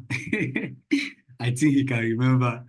The only error message was those the quote, right? Yeah, those code. That is yeah. You can just imagine we are doing. I think we had something like 15 errors. So when writing your code, when writing your code, you need to be very careful about details. You need to be very careful about details. I still have to troubleshoot some of us. Yeah, I think I'll leave the mic to Dr. Samba. Thank you very much, Asaf. Please, can we appreciate Asaf in the chat? Can we appreciate? Right. This was previewed for 2 hours, but because we have people with different skill sets, we have to be patient to kind of carry everyone along. And I think you'd be logically right for us maybe to end the session now, and then we can always fall back to the recording. We'll make the recording available, say by tomorrow. Everybody can now fall back to the recording, and then you have a co-head to go through the process, gradually, so that the recording is not too long, right? Yeah. And just like Asaf said, having errors is just part of the process, and that patience to be able to troubleshoot through, because in our interviews, one of the skills, or every company will definitely add to their job description, they want to see people who have troubleshooting skills, right? And this is just simply what we've been able to experience today. So I want to appreciate everyone once again. Thank you so much. If you're not yet in the WhatsApp group, please, is Eric still on the call? He can kindly drop the link to the WhatsApp group. I think, all right, maybe he just stepped out. I'll just drop the link to the WhatsApp group right now. If you have any challenges along the line, don't hesitate. You can always reach out. You can always reach out to us. We have a couple of persons that equally reach out to give back to the community. Maybe you have an interesting project you've done and you'd like to share with us. You can reach out to me, and we would see how to schedule a session. We'll discuss around it, see how to schedule a session around that. So we're going to share the link to the WhatsApp group shortly. Okay, 1 second, Oluchi, I'll send the link. So you can comfortably add this to a list of projects you've done, to say your resume, right? And you can have a powerful conversation in your next interview around migration. So that's a link to the WhatsApp group. Thank you all so much. Thank you. If you have any challenges, you can reach out to me. My contact is in the WhatsApp group, Samba Otavis, and then we can move from there. All right. You can unmute yourselves and just wish everyone, maybe we'll just take a last, those who are still on, please, you can just be on camera. Let's just take a final screenshot just to immortalize this. You can use this, you can share your learning experience, say on LinkedIn, whichever platform, you can document this. You have it already in your GitHub. You have this already cloned to your GitHub repo. Those who want to be on camera, please, you can just be on camera. So let's do a screenshot. Thank you. In the next 10 seconds, I'm going to grab a screenshot of this. All right. 3, 2, 1. Great. Oh, let me take another one. 3, 2, 1. Awesome. Thank you all so much, and see you for our next session, which is coming up on February 10. We're going to keep you guys posted on what it's actually going to be. It might either be a full end-to-end CI/CD pipeline project, or we would do a continuation of our previous Terraform Theoretic Architecture project. We're going to enhance our code. Thank you. Bye, everyone. Yeah. Bye. Bye. Thank you very much. Bye. Please, excuse me. Would they Bye, try? everyone. Thank you. Yes, Sylvia. I mean, Somebody for can me, stop mine is sharing. still failing. So I don't know if somebody's gonna stay back and we do the troubleshooting. Okay, I will stay back. Stop.